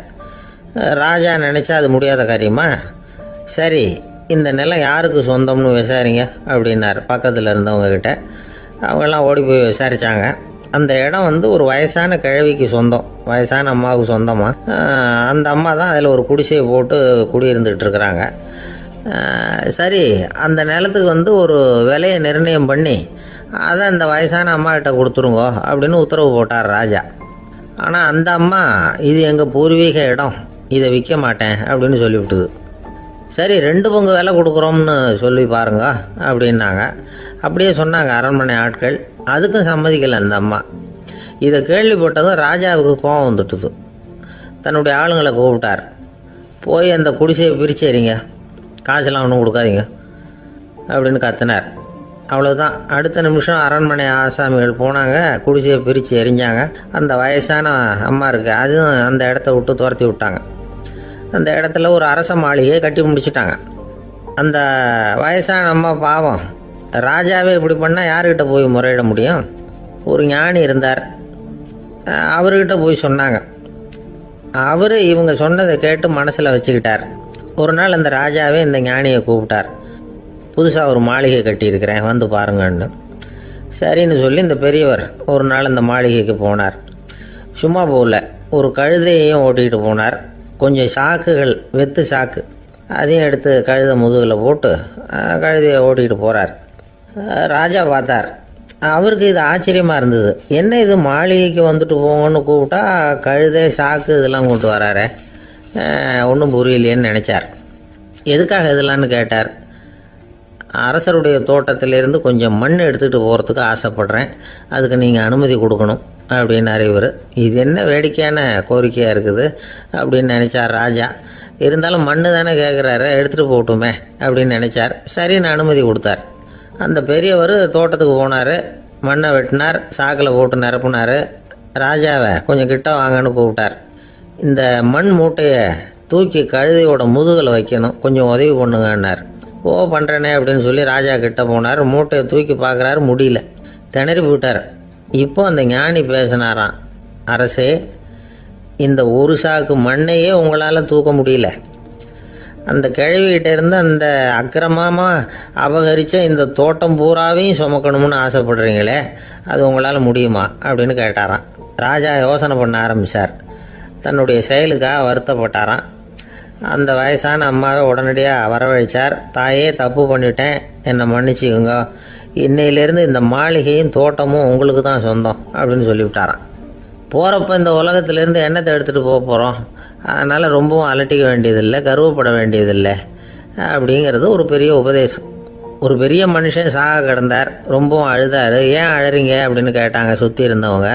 நான் சாகிறதுக்காக கவலைப்படலை, நான் நம்ம ஜனங்களுக்காக எவ்வளவோ காரியம்லாம் செஞ்சுக்கிட்டு வந்தேன். நான் செஞ்சுக்கிட்டு வந்த சேவையை இனிமேல் யார் செய்ய போகிறாங்க, அது யாரால் முடியும், அதை நினச்சி தான் அழறேன் அப்படின்னாராம். ஒருத்தர் முன்னாடி வந்தார். அதுக்காக நீங்கள் கவலைப்படாதீங்க, உங்கள் சேவையை தொடர்ந்து செய்யறதுக்கு என்ன மாதிரி இளைஞர் பட்டாலும் தயாராக இருக்குது, இருந்தாலும் எங்கள் கவலை என்னென்னா அப்படின்னு இழுத்தார். என்ன சொல்லுங்கன்னு கேட்டார் அவர். நீங்கள் இது வரைக்கும் என்ன சேவை செஞ்சுக்கிட்டு வந்தீங்க, அதுதான் எங்களுக்கு இன்னமும் புரியாத புதிராக இருக்குது அப்படின்னாராம் அவர். ஒரு நண்பர் அவசரமாக என்கிட்ட ஓடி வந்தார். அப்புறம் சொன்னார், என்னால் நம்பவே முடியல சார், என் பையனா இப்படி அப்படின்னு சொல்லி ஆச்சரியப்பட்டார். உங்கள் பையன் அப்படி என்ன தான் செஞ்சுட்டான் அப்படின்னு கேட்டேன். என்னால் முடியாத ஒரு காரியத்தை அவன் செஞ்சுட்டான் சார் அப்படின்னார். அது என்னன்னு தான் சொல்லுங்களேன். என்ன 5வது வகுப்பில் அவன் ஒரே தடவையில் தேறிட்டான் சார், அதாவது ஒரே அட்டம்ப்டில் பாஸ் ஆகிருக்கான் அப்படின்னார். மூச்சு வாங்க. கஷ்டப்பட்டு பரீட்சை எழுதுனது அவன், இவருக்கு ஏன் மூச்சு வாங்குது? நம்மால் செய்ய முடியாத ஒரு காரியத்தை இன்னொருத்தர் செய்யும் பொழுது அது நமக்கு ஆச்சரியமாக இருக்குது. சர்க்கஸ் பார்க்குறோம், ஒருத்தர் அந்த இடத்துல தொங்குறார், அது நமக்கு ஆச்சரியம், ஏன்னா அது நம்மால் முடியாத காரியம். நம்மால் முடியாத ஒன்றை அடுத்தவர் எளிதாக செய்யும் பொழுது நாம் மருள்வது இயற்கை. இதை தான் தொல்காப்பியம் மருட்கை அப்படின்னு சொல்லுது. இந்த வியப்பு இருக்குதே, இது 4 வகையில் ஏற்படுறதாக தொல்காப்பியம் சொல்லுது. அது என்ன 4 வகை? முதல் வகை எப்படின்னா, புதுமையான அரிய செயல்களை செய்கிறது. 2வது வகை என்னன்னா, பெரும் செயல்களை செய்கிறது. 3வது வகை என்னன்னா, மிக நுட்பமான செயல்களை செய்கிறது. 4வது வகை என்னன்னா, ஆக்கம் தரும் செயல்களை செய்கிறது. புதுமை, பெருமை, சிறுமை, ஆக்கமோடு மதினம் சாலா மருட்கை 4 அப்படிங்கிறது தொல்காப்பியம். இன்னைக்கு விஞ்ஞானம் புதுசு புதுசாக எதையோ கண்டுபிடிக்குது. ஆரம்பத்தில் அது ஆச்சரியமாக இருக்குது, அப்புறம் அது நமக்கு பழகி போடுது. வானொலி பெட்டி புதுசாக வந்தப்போ ஒரு பெட்டி பேசுதுங்கிறது எவ்வளோ பெரிய ஆச்சரியம். இப்போ யாரும் அதை ஆச்சரியமாக பார்க்கறதில்ல. மதினம் சாலா மருட்கை அப்படின்னு ஒரு சொற்றொடர் வருது பாருங்க, அதில் கருத்தாழம் உண்டு. எதை பற்றியும் போதுமான அளவு புரிந்து கொள்ளாத போது ஒருத்தர் ஆச்சரியப்படுறார். புரிந்து கொண்ட பிறகு ஆச்சரியம் மறைஞ்சு போடுது. மிக நுட்பமான செயல்களும் நம்ம ஆச்சரியப்பட வைக்கும். ஒரு அரிசியில் ஒரு திருக்குறள் எழுதி காட்டுறாங்க, ஒரு முட்டை ஓட்டுக்குள்ளே ஓவியம் தீட்டி காட்டுறாங்க. கருங்கல் சிற்பங்களில் எவ்வளவு நுட்பமான வேலைப்பாடுகளை எல்லாம் பார்த்து ஆச்சரியப்படுறோம். இது மாதிரி ஆக்கப்பூர்வமான அரிய செயல்களை செய்கிறது கூட வியப்பை உண்டு பண்ணும். குப்பை கூலங்களை கூட வாழ்க்கைக்கு பயன்படுகிற பொருளாக மாற்றுகிறவர்கள் இருக்காங்க, அவர்களுடைய செயல் வியப்பு அளிக்குது. இடைக்காட்டு சித்தர் பாடின 30 நூலில் வர்ற ஒரு பாடல், ஆற்றல் பிறர் அறிதலின் அகம் கிளர்வு உறுதலின் கற்று அறி பாணர் கழுமிய கோடலின் தோற்றம் உருகவே போற்றல் சால் வியப்பே. ஒருத்தருடைய ஆற்றல் தெரியாமல் இருந்தது, அவருடைய அரிய செயலை பார்க்கும் பொழுது வியப்பாக இருந்தது, மனசுக்குள்ள கிளர்ச்சி. பாவலர்கள் இவர்களுடைய புகழை பாடி மற்றவர்களும் தெரிந்து கொள்ளுமாறு செய்கிறார்கள் அப்படிங்கிறது தான் ஒரு யதார்த்தமான உண்மை. ஆக எல்லா வகையிலும் மக்கள் தங்களுடைய வாழ்க்கையில் முன்னேறுவதற்கான வழிகாட்டுகிற ஒரு மெய்ப்பாடு தான் வியப்புங்கிறது. இந்த காலத்தில் நம்ம எப்படியெல்லாம் ஆச்சரியப்பட வைக்கிறாங்க. ஒரு ஆளை பிடிச்சி ஜெயிலில் கொண்டு வந்தாங்க. ஜெயில் அதிகாரி அவனை ரொம்ப ஆச்சரியமாக பார்த்தாரான். இவன் கேட்டான், ஏன் சார் அப்படி பார்க்குறீங்க, நான் இப்போ இங்கே வர்றது உங்களுக்கு ஆச்சரியமாக இருக்குதா அப்படின்னு கேட்டிருக்கான். இதுக்கு ஜெயில் அதிகாரி சொல்லியிருக்கார், நீ இப்போ இங்கே வந்ததில் எனக்கு ஒன்றும் ஆச்சரியம் இல்லைப்பா, ஏற்கனவே நீ இங்கேருந்து விடுதலையாகி போய் 6 மாதம் ஆச்சு, இவ்வளவு லேட்டாக வர்றியே அதுதான் எனக்கு ஆச்சரியமாக இருக்குது அப்படின்னாராம். ஒரு அம்மா தெருவில் உட்காந்து என்னத்தையோ தேடிட்டு இருக்கிறாங்க. அந்த அம்மா ஒரு சுஃபி ஞானி. அவங்க பேர் என்னன்னா ரபியா அல் அடாவியா. அந்த அம்மாவுக்கு கண் கூட தெளிவாக தெரியாது. அந்த பக்கமாக வந்த சில பேர் இவங்களுக்கு உதவி செய்கிறதுக்காக வந்தாங்க. என்ன தேடிட்டு இருக்கிறீங்க அப்படின்னு கேட்டாங்க. இதுக்கு அந்த அம்மா, அந்த கேள்வி அவ்வளோ முக்கியத்துவம் இல்லை, நான் தேடிட்டு இருக்கிறேன், உங்களால் முடிஞ்சால் எனக்கு உதவி பண்ணலாம் அப்படின்னாங்களாம். உதவி செய்ய வந்தவங்களுக்கு ஆச்சரியம். எதை தேடுறோங்கிறது தெரியாமல் இப்படி ஏன் நேரத்தை செலவழிக்கிறீங்க, நாங்கள் எப்படி உங்களுக்கு உதவ முடியும், எங்களுக்கு ஒன்றும் புரியலையே அப்படின்ட்டுருக்காங்க. சரி, உங்களை திருப்தி பண்ணுறதுக்காக சொல்கிறேன், ஒரு குண்டூசி தொலைஞ்சி போச்சு, அதை தேடுறேன் அப்படின்னாங்களாம் அந்த அம்மா. அதுக்கப்புறம் இவங்களும் சேர்ந்து தேட ஆரம்பிச்சிட்டாங்க. கொஞ்ச நேரம் ஆச்சு, ஒன்றும் கிடைக்கல. உதவி செய்ய வந்தவங்களும் அழுத்து போட்டாங்க. அப்புறம் கேட்டாங்க, இதை பாருங்கம்மா, இது ரொம்பவும் பெரிய தெரு, அகலமான தெரு, அதனால் குறிப்பாக நீங்கள் எந்த இடத்துல அந்த குண்டூசியை தொலைச்சிங்க அதை சொல்ல முடியுமான்னாங்களாம்.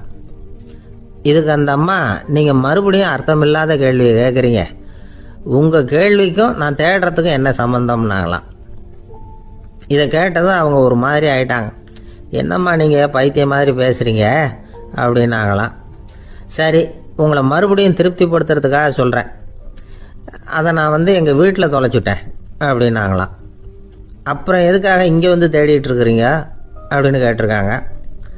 ஏன்னா இங்கே தான் வெளிச்சம் அதிகமாக இருக்குது, அங்கே வீட்டுக்குள்ளே இருட்டாக இருக்குது, அதனால் இங்கே தேடுறேன், வெளிச்சம் உள்ள இடத்துல தானே தேட முடியும் அப்படின்னாங்களாம் அந்த ஞானி. இந்த கதைக்கு என்ன அர்த்தங்கிறத பெரியவங்க சொல்கிறாங்க. அதாவது இந்த தேடுதல்ங்கிறது ஒரு வியாதி. அது நம்ம சதா அலைய வைக்கும், பைத்தியமாக மாற்றுறதுக்கு முயற்சி பண்ணோம். ஒரு காலம் அது நிறைவு அடையவே அடையாது. வாழ்வுங்கிறது ஒரு புரிந்து கொள்ள முடியாத சதா இயங்கி கொண்டிருக்கிற ஒரு செயல். அதுக்கு ஆரம்பமும் இல்லை, முடிவும் கிடையாது. எதையோ தேடணும் அப்படிங்கிற உந்துதல் நமக்குள்ளே இருக்கும், ஆனால் குறிப்பாக எதை தேடிட்டு இருக்கிறோம் அப்படிங்கிறது புரியாது. அப்படி ஏதாவது ஒன்றை தேடி அடைஞ்சிடுறோம்னு வச்சுக்கோங்க, உடனே ஒரு அதிருப்தி வந்துடும். அதனால் வாழ்க்கைங்கிறது சலிப்பு நிறைந்தது அப்படிங்கிற எண்ணத்தை உண்டாக்கிக்கிறோம். ஒன்று அடைஞ்சதுக்கு அப்புறம் இன்னொன்று தேட ஆரம்பிச்சிருவோம். ஆக இந்த தேடல்ங்கிறது நாம் ஒன்று அடைஞ்சாலும் அடையாவிட்டாலும் தொடர்ந்து நடந்துக்கிட்டு தான் இருக்கும். இதுக்கு முடிவே கிடையாது. இந்த உண்மையை நாம் நல்லா புரிஞ்சுக்கணும் அப்படிங்கிறது பெரியவங்களுடைய கருத்து. ஏழையும் தேடுறான், பணக்காரனும் தேடுறான், நோயாளியும் தேடுறான், நோய் இல்லாதவனும் தேடுறான், அதிகாரம் உள்ளவனும் தேடுறான், அதிகாரம் இல்லாதவனும் தேடுறான், முட்டாளும் தேடுறான், அறிவாளியும் தேடுறான். ஆனால் யாரும் இதை தான் தேடி சாதிக்க போகிறோம், இதுதான் முடிவு அப்படின்னு திட்டவட்டமாக சொன்னதில்லை. ஒன்று அடைஞ்சதும் இன்னொன்று தேட ஆரம்பிச்சிடுறாங்க, அவ்வளோதான்.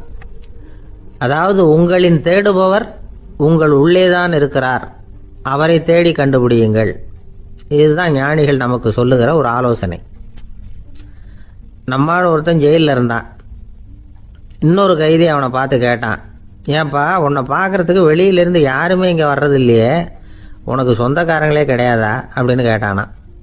ஏன் இல்லை, எனக்கு சொந்தக்காரங்க நிறைய பேர் உண்டு, அவங்க என்னை பார்க்க வராததுக்கு காரணம் வேற அப்படின்ட்டுருக்கான் இவன். என்ன காரணம்னு கேட்டான் அவன். அதுக்கு இவன் சொன்னானா, அதுக்கு என்ன காரணம்னா அவங்க எல்லாரும் இங்கே உள்ளேயே இருக்கிறாங்க அப்படின்னானா.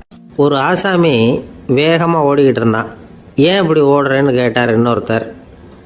அங்கே ஒரு ஆள் அடிபட்டு கிடக்கிறான், அதை பார்த்தேன், உடனே ஓடுறேன்னா. எங்கேன்னு கேட்டார். ஆஸ்பத்திரிக்குன்னா. ஒரு ஆள் அடிபட்டு கிடக்கிறத பார்த்தா உடனடியாக நாம் செய்ய வேண்டியது முதல் உதவி, அதுக்கப்புறம் தான் ஆஸ்பத்திரி. இன்னைக்கு விபத்துங்கிறது சர்வசாதாரணமாக நடந்துக்கிட்டு இருக்குது. வாகன விபத்து, வெடிகுண்டு விபத்து, தீ விபத்து, கட்டடம் சரியறது, பூகம்பம், இப்படி நிறைய நடக்குது. ஒரு விபத்தை பார்த்துட்டா நம்மளில் பல பேர் நமக்கு என்னத்துக்கு வம்புன்னு ஒதுங்கி போயிடுறதும் உண்டு. சில பேர் துணிஞ்சு கிட்ட போய் உதவி செய்கிறதும் உண்டு. அப்படி உதவி செய்ய நினைக்கிறவங்களுக்கு உபயோகப்படுற தகவல் இது. விபத்தில் காயமடைஞ்சவங்களை 3 பிரிவாக பிரிக்கலாமா. முதல் வகை கொஞ்சம் சீரியஸானது, உயிருக்கு உடனே ஆபத்து தரக்கூடியது. மூளை காயம், முகம், கழுத்து காயங்கள், இருதயம், நுரையீரல் காயங்கள், வயத்தில் உள்ளுறுப்பு காயங்கள், அதிகப்படியான இரத்தப்போக்கு, இதனால எல்லாம் பாதிக்கப்பட்டிருந்தால் அது முதல் வகை அப்படின்னு நாமளே மனசுக்குள்ளே முடிவு பண்ணிக்கணும். இவங்களுக்கெல்லாம் உடனடியாக முதல் உதவி கொடுக்கணும். தாமதப்படுத்தாமல் ஆஸ்பத்திரிக்கு கொண்டுகிட்டு போயிடணும். இப்படி கொஞ்சம் எச்சரிக்கையாக நடந்துக்கிட்டால் அவங்களில் பல பேரை காப்பாற்றி போடலாம். 2வது வகை எப்படின்னா, முதல் உதவி விரைவாக கிடைச்சா உயிர் பிழைக்கக்கூடிய மார்பு காயங்கள், கைகால் எலும்பு முறிவு, இடுப்பு முதுகெலும்பு காயம், சீரான இரத்த சேதம், இப்படிப்பட்டவங்களை 2வது வகையாக பிரிக்கணும். ஆபத்து இல்லாத சிராய்ப்புகள், சிறு காயங்கள், இரத்த உறைவுகள், இதனால் பாதிக்கப்படுறவங்க 3வது வகை. ஒருத்தர் தலையில் அடிபட்டு நினைவு விழுந்துட்டாருன்னு வச்சுங்க, அவருக்கு வாந்தி வர்றதுனால புறையேறி மூச்சு அடைப்பு உண்டாகும். இப்படி ஆகாமல் இருக்கிறதுக்காக தலையை ஒரு பக்கமாக சாய்ச்சி வைக்கலாம். நாடி துடிப்பையும் இதய துடிப்பையும் தொட்டு பார்க்கணும்.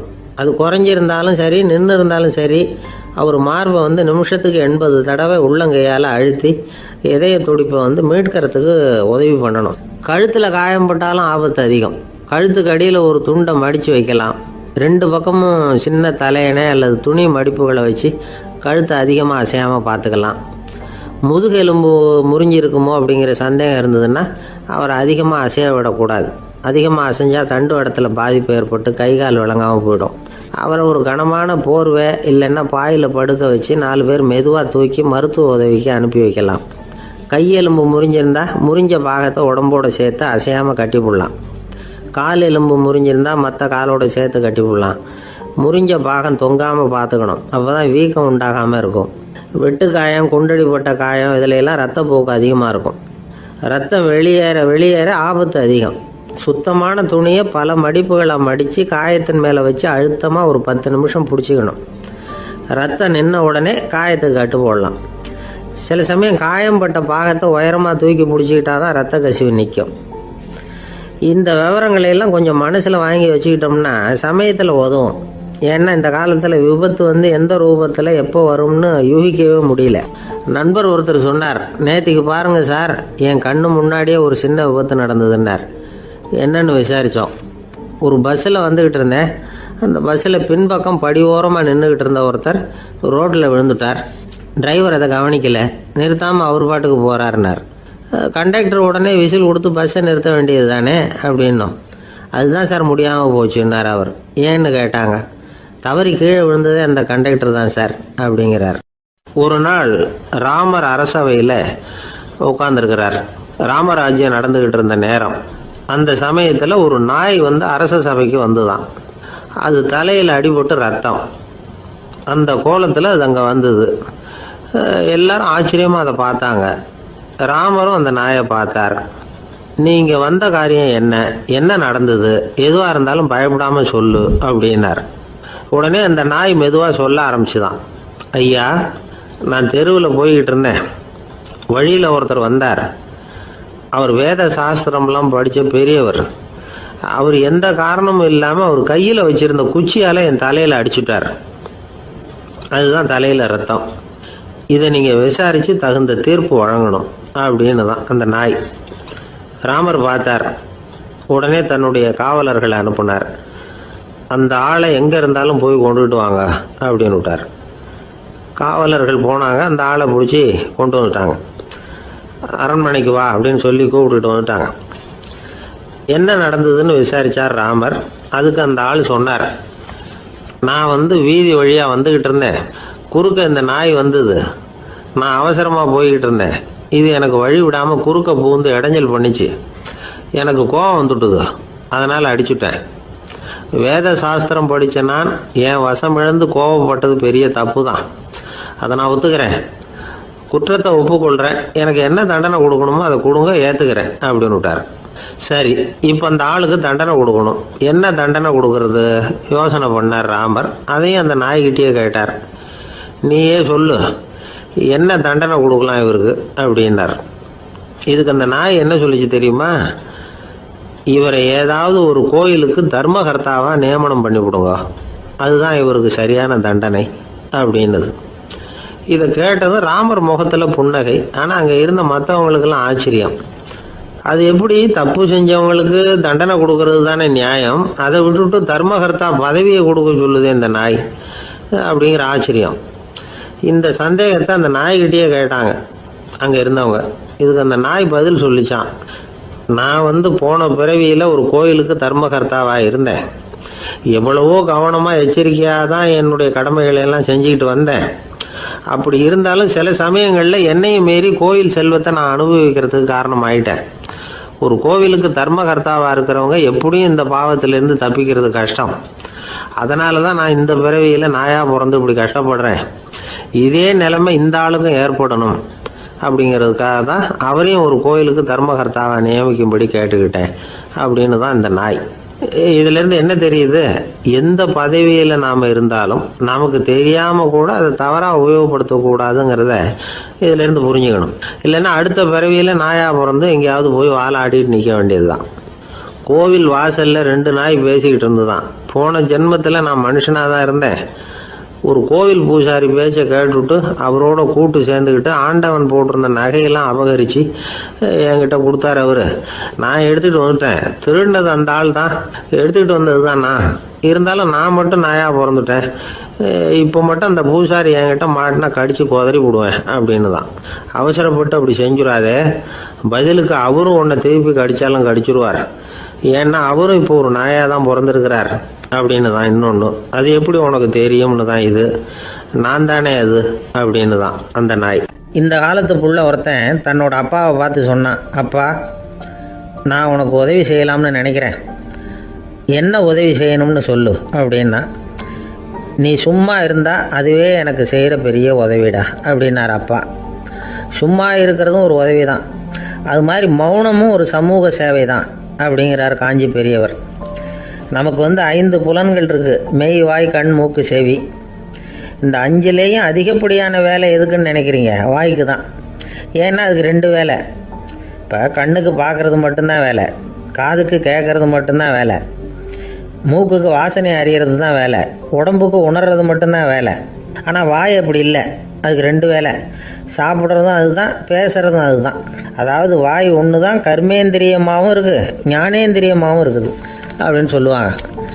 சாப்பாட்டில் உட்காந்தா எந்தெந்த ஆகாரம் என்னென்ன ருசின்னு அறிவிக்கிற வேலையும் செய்யுது. சபையில் உட்காந்தா பாடுறது, பேசுறது, சிரிக்கிறது, இது மாதிரியான வேலையும் செய்யுது. இன்னொரு வித்தியாசம், கண்ணு காது மூக்கெல்லாம் ஸ்ட்ரெயின் பண்ணிக்கிட்டு வேலை செய்கிறதில்ல. ஒரு ரோஜா பூவை பார்த்தா உடனே மூக்கு அப்படியும் இப்படியும் அசைய ஆரம்பிக்கிறது இல்லை. ஒரு சங்கீதத்தை கேட்ட உடனே காது ஆட ஆரம்பிக்காது. ஆனால் வாய் அப்படி இல்லை, அது பேசினாலும் சரி சாப்பிட்டாலும் சரி அசைஞ்சு தான் ஆகணும். ஆக மற்றதை விட வாய்க்கு வேலை ஜாஸ்தின்னு தெரியுது. சாப்பிட்றது பேசுறது அப்படின்னு 2 காரியம் அதுக்கு.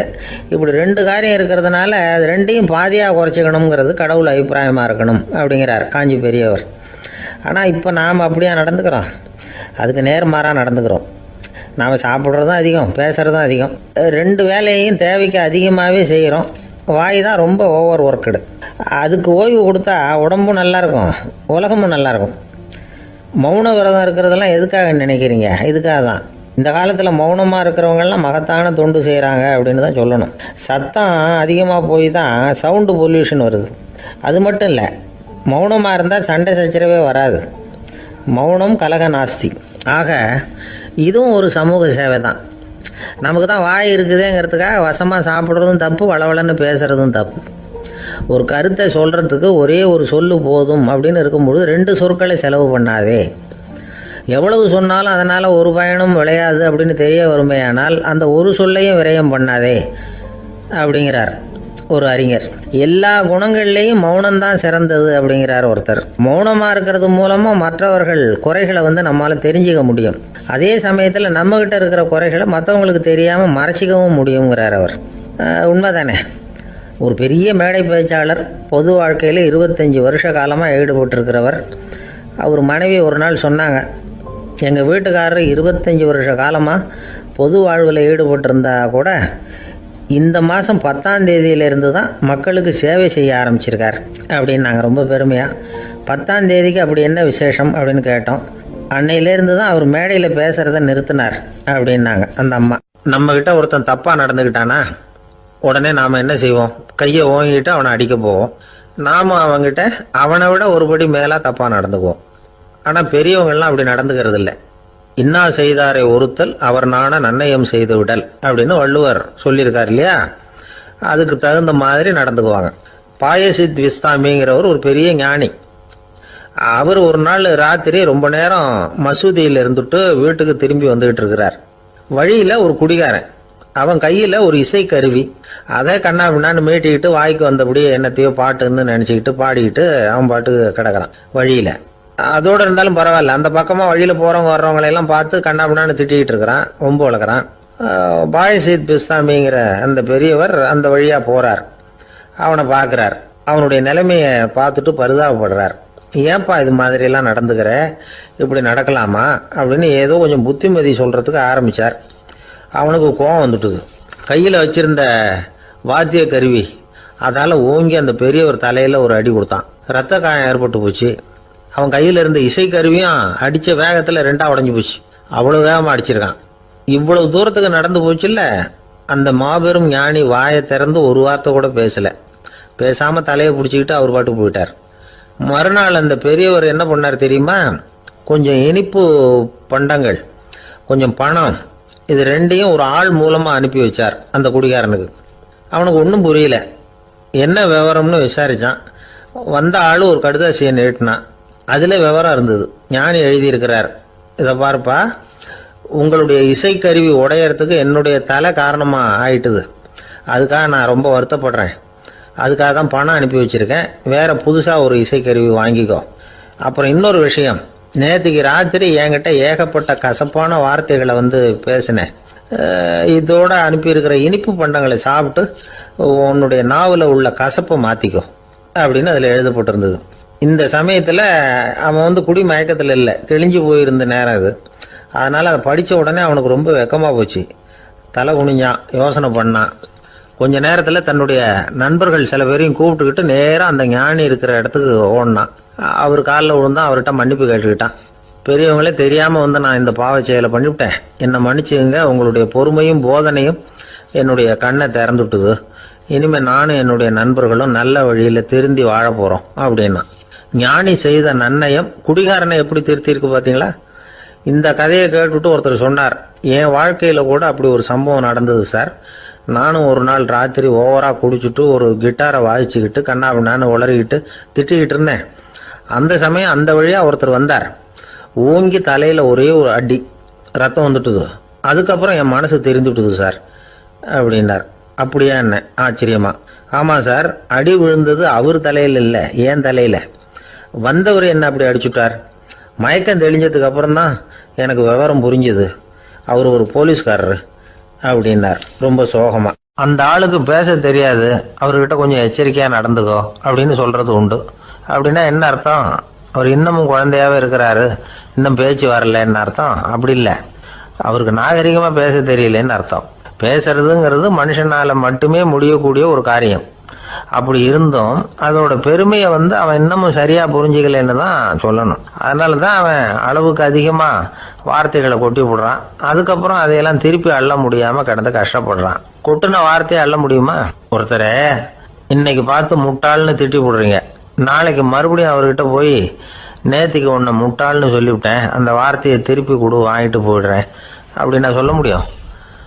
அவன் கோபக்காரனாக இருந்தால் நேற்றுக்கே அதை வேறு விதமாக உங்களுக்கு திருப்பி கொடுத்துருப்பான். உலகத்தில் எவ்வளவோ ஜீவராசிகள் இருக்குது, அதுக்கெல்லாம் வாய் இருக்குது. அந்த வாயெல்லாம் எதுக்கு உபயோகம்? சாப்பிட்றதுக்காக. ஆனால் நமக்கு இருக்கிற வாய் சாப்பிட்றதுக்காக மட்டும் இல்லை, பேசுறதுக்காகவும் தான். பேச முடியலன்னா வாய் இருந்தால் கூட அது வாயில்லா ஜீவன் தான். ஒரு பையனை பார்த்து அது வாய் உள்ள புள்ள பொழைச்சிக்கும் அப்படின்னா மற்ற பையன்களுக்கெல்லாம் முகத்தில் வாயே இல்லைன்னு அர்த்தம்? அப்படி இல்லை, அந்த பையன் கொஞ்சம் கெட்டிக்காரத்தனமாக பேசுவான்னு அர்த்தம். அதனால் எப்படி பேசணும், அப்படிங்கிறத நாம முக்கியமா தெரிஞ்சுக்கணும். இதுக்கு 8 விதமான குறிப்புகளை நம்ம பெரியவங்க சொல்லியிருக்கிறாங்க. பேச்சுக்கு 8 அங்கங்கள் உண்டு அப்படின்னு அவங்க சொல்றாங்க. அதெல்லாம் என்னென்ன அப்படின்னா, உண்மை, நன்மை, அன்பு, நிதானம், இனிமை, ஆழம், சமயமறிதல், சபையறிதல். இந்த 8 தன்மையும் பேச்சில் இருக்கணுமா. இதையே கொஞ்சம் விவரமா சில பேர் போர்டில் எழுதி வச்சிருப்பாங்க. அதாவது எழுத்துலையாவது அதெல்லாம் இருக்கட்டுமே அப்படின்னு நினைச்சு நீங்க கூட சில இடங்கள்ல இதை பார்த்துருக்கலாம். அதாவது உண்மையே பேசுக, நன்மையே பேசுக, அன்பாக பேசுக, நிதானமாக பேசுக, இனிமையாக பேசுக, ஆழமுடையதாக பேசுக, சமயமறிந்து பேசுக, சபையறிந்து பேசுக, இப்படி எழுதி வச்சிருப்பாங்க. இந்த 8 அம்சமும் சரியா பொருந்தி இருந்தாதான் அது பேச்சு. மற்றதெல்லாம் பேச்சாயிடாது. பேச்சு ஒரு சிறந்த கலை. எல்லாத்தையும் விட பேசாம இருந்தும் பழகணும், அது ரொம்ப முக்கியம். உண்மையே பேசணும். சத்தியத்துக்கு மதிப்பு கொடுக்கறவங்கள தான் சரித்திரம் மதிக்கும். உண்மை பேசினா மட்டும் போதாது, அந்த உண்மையில நன்மை கலந்துருக்கணும். கொலைகாரனுக்கு பயந்துக்கிட்டு ஒருத்தன் உங்க வீட்டுக்குள்ள ஒளிஞ்சிருக்கிறான். அந்த முரட்டு ஆசாமி கையில அரிவாளோட வந்து அவங்க வந்தானான்னு உங்ககிட்ட கேட்கறான்னு வச்சுங்க. உண்மைதான் உயர்வு தரும் அப்படின்னு நினைச்சுக்கிட்டு, ஆமா உள்ளதான் இருக்கிறான், அடுப்பங்கரையில குதிருக்கு பின்னாடி உட்காந்துருக்கிறான், போய் பிடிச்சிட்டு போங்க அப்படின்னு சொல்லுவீங்க. அது நன்மை இல்லாத உண்மை.